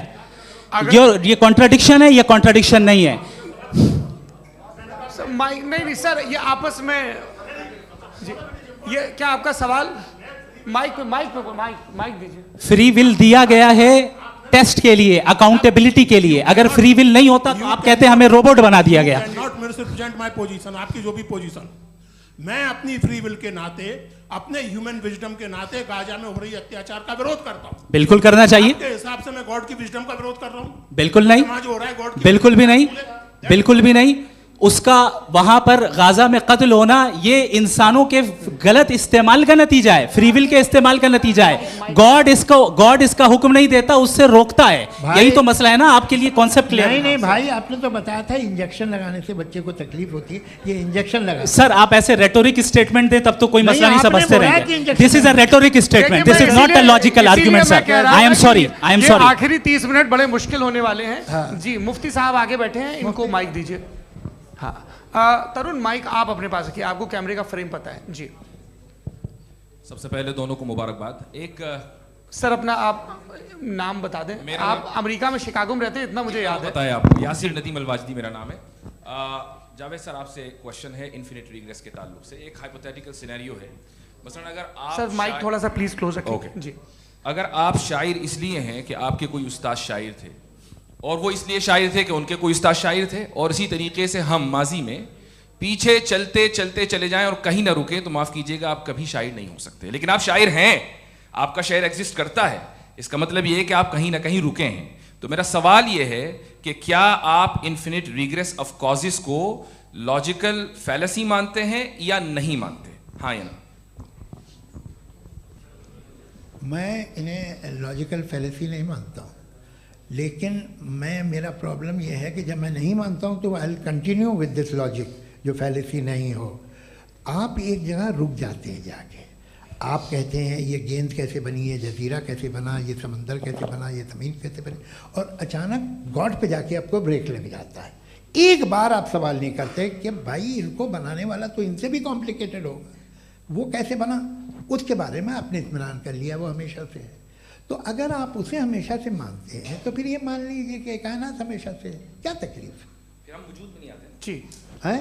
हम मौजूद नहीं। अच्छा सर क्यों नहीं होता? मैं बताऊंगा, प्लीज प्लीज। जैसे मैंने मिसाल दी आपके शेर की, आपका शेर कभी वजूद में ना आता अगर शायर इसी तरह चलते रहते हमेशा। जी माइक मेरे ख्याल से एक सेकंड। इन्फिनिट रिग्रेस का कॉन्सेप्ट क्लियर नहीं हो पाया, ऐसे रहने दें, लेट्स मूव ऑन सर। ठीक है, हाँ थोड़ा सा मॉडरेटर का भी ख्याल रखें। नहीं आपने तो रखा है, आपने रखा है। यहाँ पे गौहर रजा साहब हैं, वो भी एक सवाल पूछना चाहते हैं। माइक नीचे से ऑन कर दिए नीचे। पहले तो ये कह दूं कि मैं उन बच्चों से शर्मिंदा हूं जिनको गज़ा में कत्ल किया गया, क्योंकि हमारे होते हुए कत्ल किया गया। लेकिन उससे ज़्यादा शर्मिंदगी इस बात से हुई कि मुझे लगा कि मुफ्ती साहब उसको जस्टिफाई कर रहे हैं। बिल्कुल भी नहीं, आप बहुत ही गलत। मुझे लगा मैं गलत हो सकता हूँ, बिल्कुल गलत। मैं सवाल पूछ रहा हूँ, सवाल मैं सवाल पूछ रहा हूँ। मैं जावेद भाई से डिसएग्री करता हूँ। एक सेकंड देखिए, अगर देखिए ऐसा एक सेकंड आप सर वेट अरे आप कुछ मेरे पहले मुझे अपनी बात कह लेने दीजिए। अगर ऑडियंस तय करेगी तो फिर मॉडरेटर का मतलब नहीं। मेरा आप सबसे ये कहना है, ये बहस दो लोगों के बीच में है, एक तरफ मुफ्ती साहब, एक तरफ जावेद साहब। पिछले 1.5 घंटे से ये लोग अपने अपने तर्क रख रहे हैं। आपकी इनसे इत्तेफाकी हो सकती है, ना इत्तेफाकी हो सकती है। मेरे उस्ताद मुझे सिखा गए हैं कि मुखामुखम में असहमति की गुंजाइश बची रहनी चाहिए। अगर मैं आपकी बहुत इज्जत करता हूँ गौहर साहब, आपने जो कमाल की किताबें लिखी, साइंटिफिक टेम्परामेंट, लेकिन मेरी ये गुजारिश है आप सबसे कि यदि आप इन लोगों ने जो बोला उन पर टिप्पणियां करेंगे तो ना वक्त की पाबंदी रहेगी ना वो अनुशासन। आप सवाल पूछ लें, उस सवाल में जो बात आ जाए वो आ जाए। मैं जावेद साहब से डिसएग्री करता हूँ, इसलिए जावेद साहब से सवाल पूछ रहा हूँ। आपका सवाल जावेद अख्तर साहब से। और सवाल ये है मेरा कि जावेद साहब ने कई बार लॉजिक का इस्तेमाल किया कि साइंस में लॉजिक है और रिलीजन में लॉजिक नहीं है। मेरा ख्याल ये है कि रिलीजन में भी लॉजिक है, लेकिन उस लॉजिक की बेसिस ये है कि आप रुक जाते हैं, जिसका जिक्र जावेद साहब ने बार बार किया, यानी खुदा के तसव्वुर पे आते हुए, गॉड के तसव्वुर पे आते हुए रुक जाते हैं। और इसमें सवाल पूछना मतलब फॉरबिडन होता है। सवाल ये है कि क्या जावेद साहब इससे एग्री करते हैं कि साइंस की लॉजिक अलग है और रिलीजन की लॉजिक अलग है? बताइए सर। देखिए 3 चीज़ें हैं, साइंस है, एक है मंतिक है, इस्तिदलाल है, और एक जो है कुछ भी नहीं है, फेथ है, अकीदा है। मैं अकीदे की लॉजिक का कायल नहीं हूँ। मुझे आप इस्तिदलाल से, लॉजिक से, रीज़न से समझाइए, मैं मानने को तैयार हूँ, मेरा क्या नुकसान होगा। लेकिन ये कि अकीदे पे मैं नहीं जा सकता हूँ। अकीदे का मतलब है कि तुम ये मान लो, सवाल ना करो, ये नहीं। आप सारी बातें करके, बड़ी साइंटिफिक बातें करके एक जगह जाके खुदा के वजूद पे रुक जाते हैं, सरेंडर कर देते हैं। मैं सरेंडर करने को तैयार नहीं। दैट्स ऑल जी। ये आगे सर बैठे हुए हैं, इनको माइक दीजिए। भाई वो आप पूछना चाह रहे थे ना? हाँ नहीं मैं ये थैंक यू जी। आपका नाम? आसिम इफ्तिखार। आसिम जी, पूछिए। सर जावेद सर से सवाल है कि आपने अपने क्लोजिंग माइक थोड़ा करीब रखिए। अपने क्लोजिंग स्टेटमेंट में बात कही थी कि मज़हब का जो फ्यूचर है वो ज़्यादा दिन नहीं जाने वाला है, लेकिन मैं देख पा रहा हूँ कि जो ऑक्सफोर्ड यूनिवर्सिटी की एक स्टडी है 2011 में हुई है, जिसके 50 एकेडमिशियंस ने इसको अंजाम दिया था, उसमें वो ये कहते हैं कि जो फेथ इन गॉड है वो इनबिल्ट है ह्यूमन नेचर के अंदर, जिसको हम कहते हैं फितरत के अंदर शामिल है वो। और वो ये कहते हैं कि अगर कोई ये समझता है कि मज़हब को वो ख़त्म कर देगा तो ये उसकी गलत फहमी है। तो आप इसके बारे में, इस स्टडीज़ के बारे में क्या कहते हैं? ठीक है, मैं उनसे एग्री नहीं करता हूँ। वो कौन से प्रोफेसर होंगे? ऐसा उनके क्या पास डेटा है, इन्होंने डेटा के बेस होगा। डेटा क्या हो सकता है? फ्यूचर का डेटा तो नहीं हो सकता ना उनके पास, प्रेजेंट का डेटा हो सकता है। डेटा आपने सुना 100 साल पहले का बाद का डेटा? मैंने तो नहीं सुना आज तक। तो आज उनकी ये राय है और होगी राय, ठीक है, दुनिया में तरह तरह की राय है लोग, लेकिन मैं समझता हूँ कि वक्त के साथ इंसान ज़्यादा से ज़्यादा रीज़नेबल और लॉजिकल होता जा रहा है।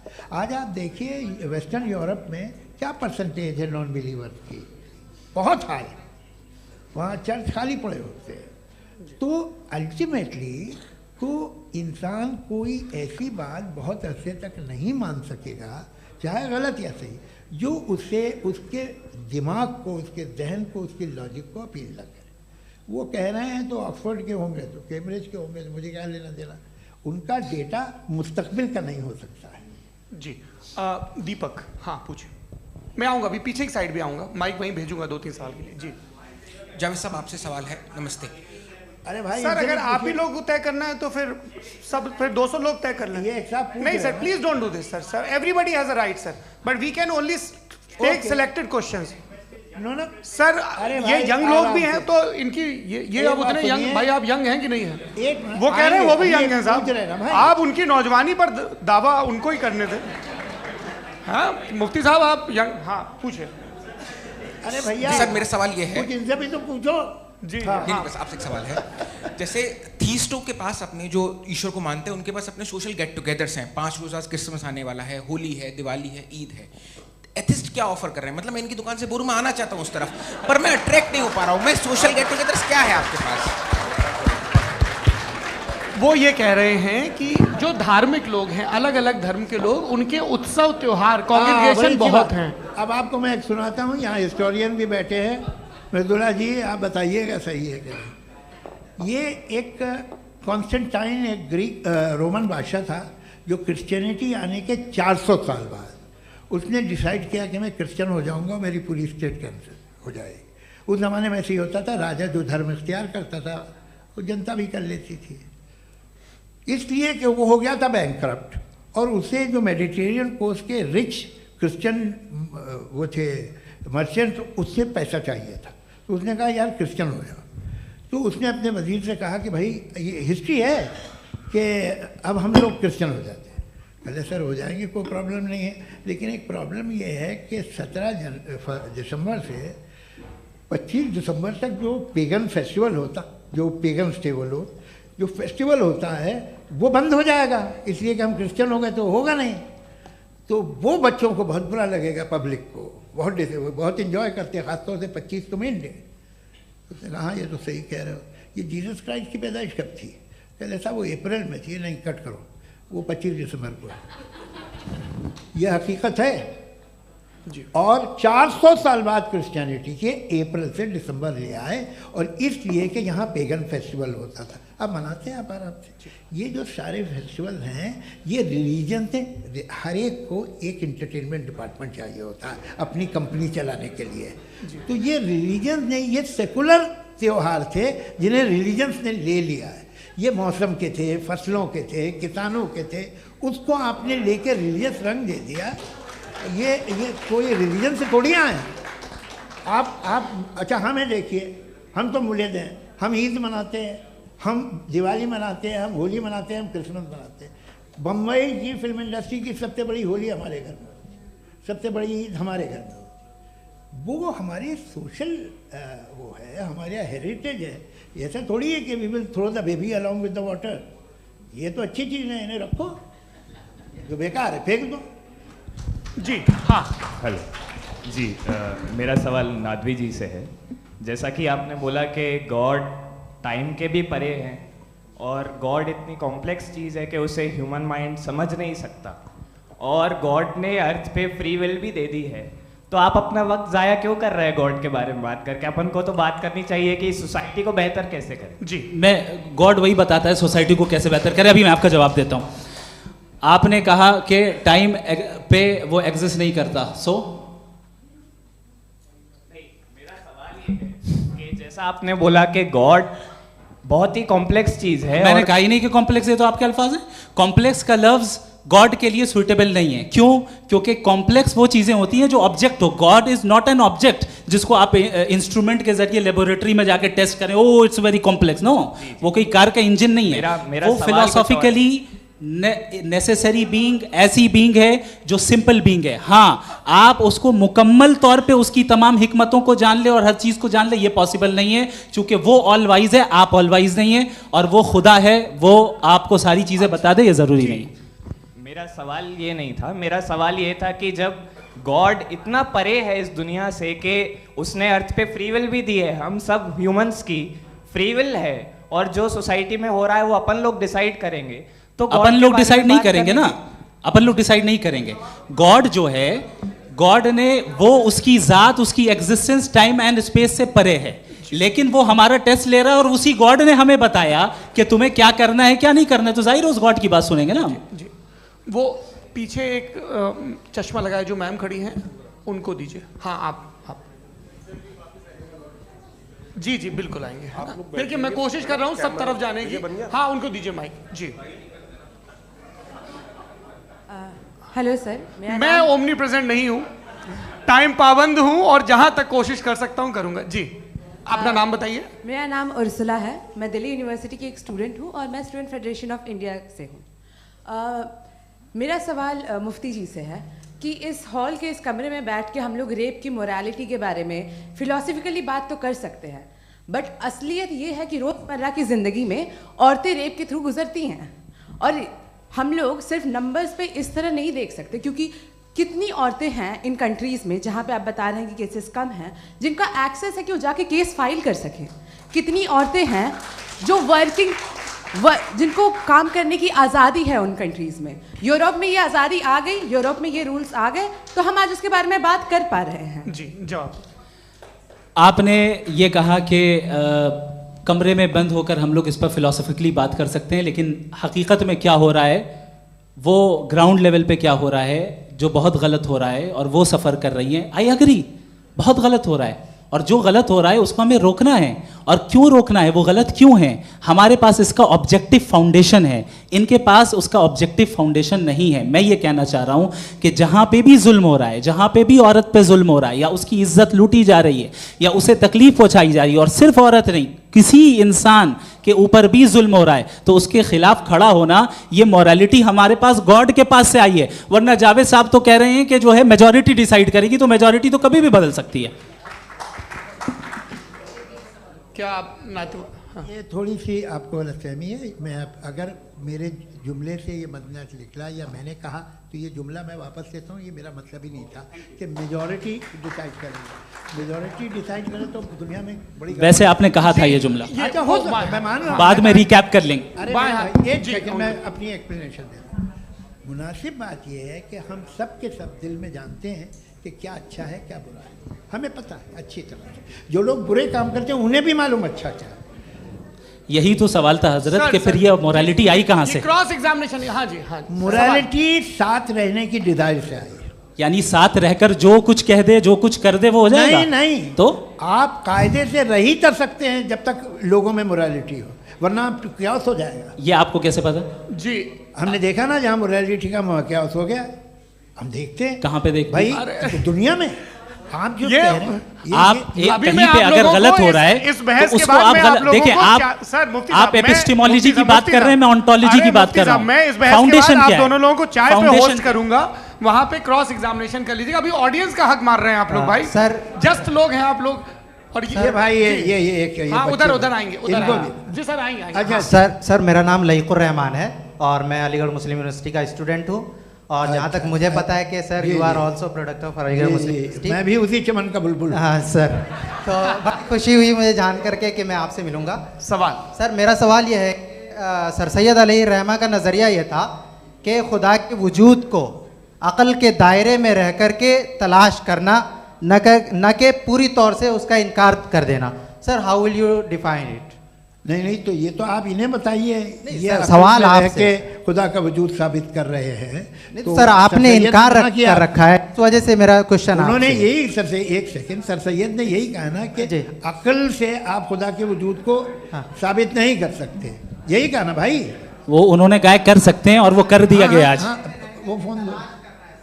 तलाश करना या साबित करना अक्ल से नहीं हो सकता। अरे सवाल तो सुन लीजिए जी। अक्ल से नहीं हो सकता है, यही कहा ना आपने। अक्ल से हो सकता है। अरे वो यही कह रहे हैं भाई, आप बता रहे हो सकता है, वो तो कुछ और। आप अगर सर देखो नौजवान फोन ले लो, वो इतनी कमाल की यूनिवर्सिटी है। अरे भाई दे दो उन्हें जरा, एक मिनट दे दो भाई, मेरी बात सुनो, माइक पे बोलो ताकि जो लाखों लोग देख रहे हैं। माइक दे दो ना। अरे देंगे ना माइक, तुम ठहरो तो। हाँ सर, मेरा सवाल ये था कि सर सैयद अलैहिर्रहमा का एक नज़रिया था अपना कि खुदा का जो वजूद है उसको अक़ल के दायरे में रह कर के तलाश करना है, न कि पूरे तौर से इनकार कर देना है। ये उनका कॉन्सेप्ट था। लेकिन मेरा सवाल ये है कि आप इसको कैसे डिफाइन करते हैं, एक्सप्लेन कैसे करेंगे, मैं आपसे जानना चाहता हूँ, क्योंकि you are the product of Aligarh Muslim university.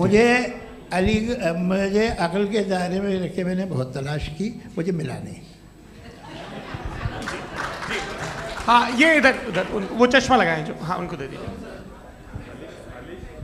जी जी फटाफट पूछिए, बस 5 मिनट है, 5 मिनट में खत्म हो रहा है। हाँ अस्सलाम वालेकुम मुफ्ती साहब। एंड मेरा सवाल जावेद अख्तर साहब से। क्या नाम है आपका? अरे भैया सब मुझे पूछ रहे हो।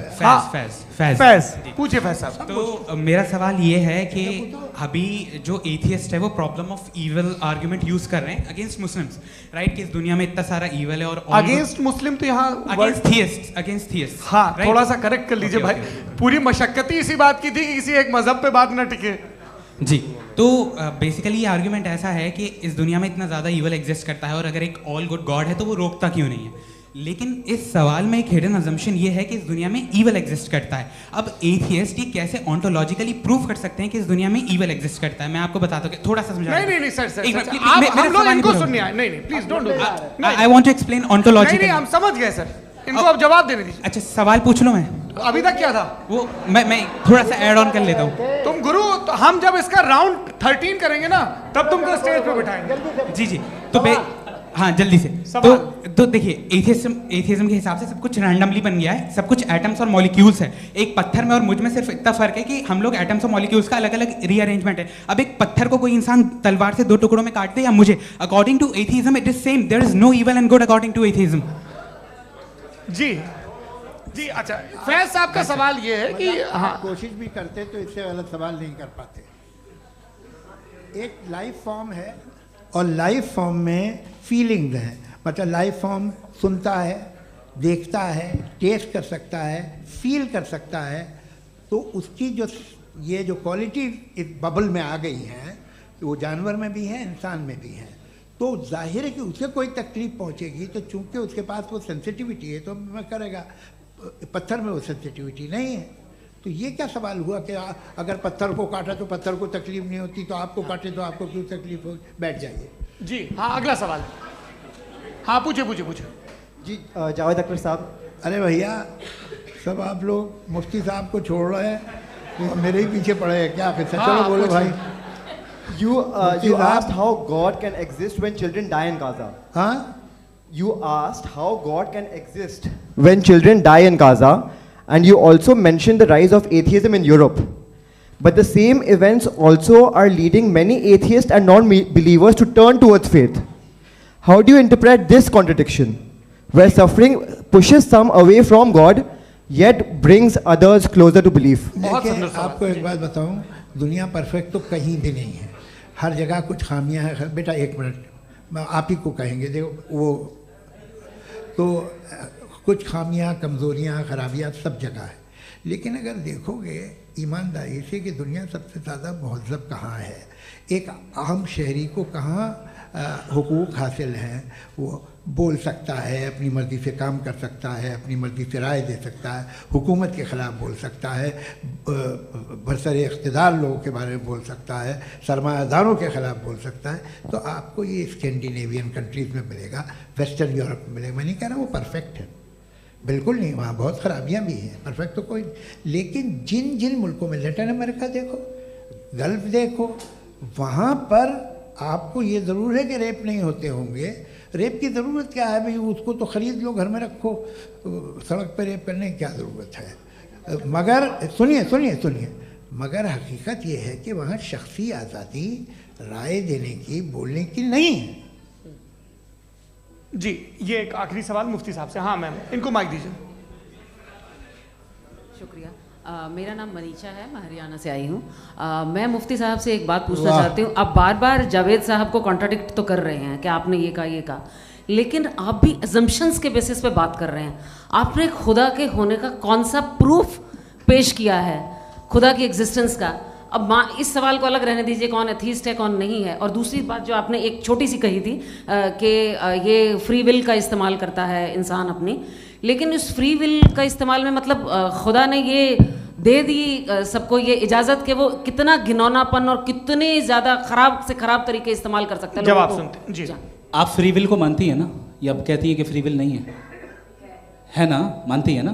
तो अब आपके पास इसका कोई एक्सप्लेनेशन नहीं है कि अगर एक इंसान उस फ्री विल का इस्तेमाल करके गलत काम कर रहा है और बच के अच्छी ज़िंदगी गुजार के निकल जा रहा है, उसका कोई रिकम्पेंस नहीं है।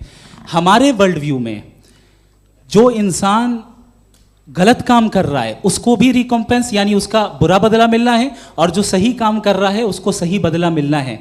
लिहाजा जो फ्री विल है वो इस तरीके से है कि एक लिमिटेड टाइम तक खुदा ने मोहलत दी है। ऐसा नहीं कि छूट दे दी, जो करना है करते रहो हमेशा।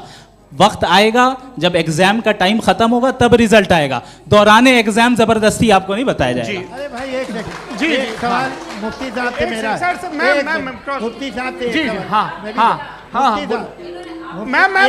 सवाल। रुक जाइए, आपसे फोन, आप इसके बाद आपसे माइक छीन चुका। बोलिए। मैं मुफ्ती साहब एक ही सवाल करता हूँ कि अगर जो हो रहा है फ्री विल से हो रहा है और एक दिन बरोज़ क़यामत इंसाफ होगा मैशर में वगैरह वगैरह, तो दुआ क्यों मांगते हैं लोग? दुआ मांगते हैं इसके मतलब है अभी भी उसने ये डिपार्टमेंट रखा है कि मैं रोज़मर्रा की ज़िंदगी में बिल्कुल बिल्कुल ही कैन। तो तुम कैन हो, तुम मुझे नौकरी दिला देते हो, मेरे बेटे को ग्रीन कार्ड दिला देते हो, और 45,000 बच्चे मरते उन्हें रोकते नहीं हो। नहीं तो क्या आप ये कह रहे हैं कि इस दुनिया में जालिमों को कभी पकड़ ही नहीं होती है? अरे जो भी पकड़ होगी वो बच्चे रोते हैं। बिल्कुल, देखिए मैंने अपने ओपनिंग स्टेटमेंट में यही कहा था कि जनाब जावेद साहब सिर्फ इमोशनल आर्गुमेंट देंगे। This is an emotional argument. ये छोटे मोटे इसके पीछे का रीजन मैंने बताया क्या है, देखिए मैं इसके पीछे का रीजन क्या है मैंने बताया। मंच से आप लोगों को सज्जनों इसलिए कह रहा हूं ताकि थोड़ा सा आपके कॉन्शियंस पे जोर रहे कि आपको ऑर्डर बचा के रखना है। वक्त तय हुआ था, ये वक्त पूरा हुआ, आपने इतने धैर्यपूर्वक सुना, मैं आप सबका बहुत बहुत शुक्रगुजार हूं। यदि इन दोनों विद्वानों की इच्छा होगी तो कभी हम इस बातचीत का राउंड 2, राउंड 3, यही तो देखिए खूबी है इंसान की कि बहस मुबाहसे में वो पड़ा रहता है। आप लोगों ने बड़े धैर्य का परिचय दिया, बहुत बहुत शुक्रिया। इसी के साथ ये बातचीत यहाँ पे समाप्त होती है। मैं एक बात बता दूं, ये सारी बहस हो गई, अब मुफ्ती साहब और बड़े मुफ्ती साहब इन साथ के साथ मैं खाना खाने वाला हूँ।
हेलो, मेरा नाम शाहरुख अलवी है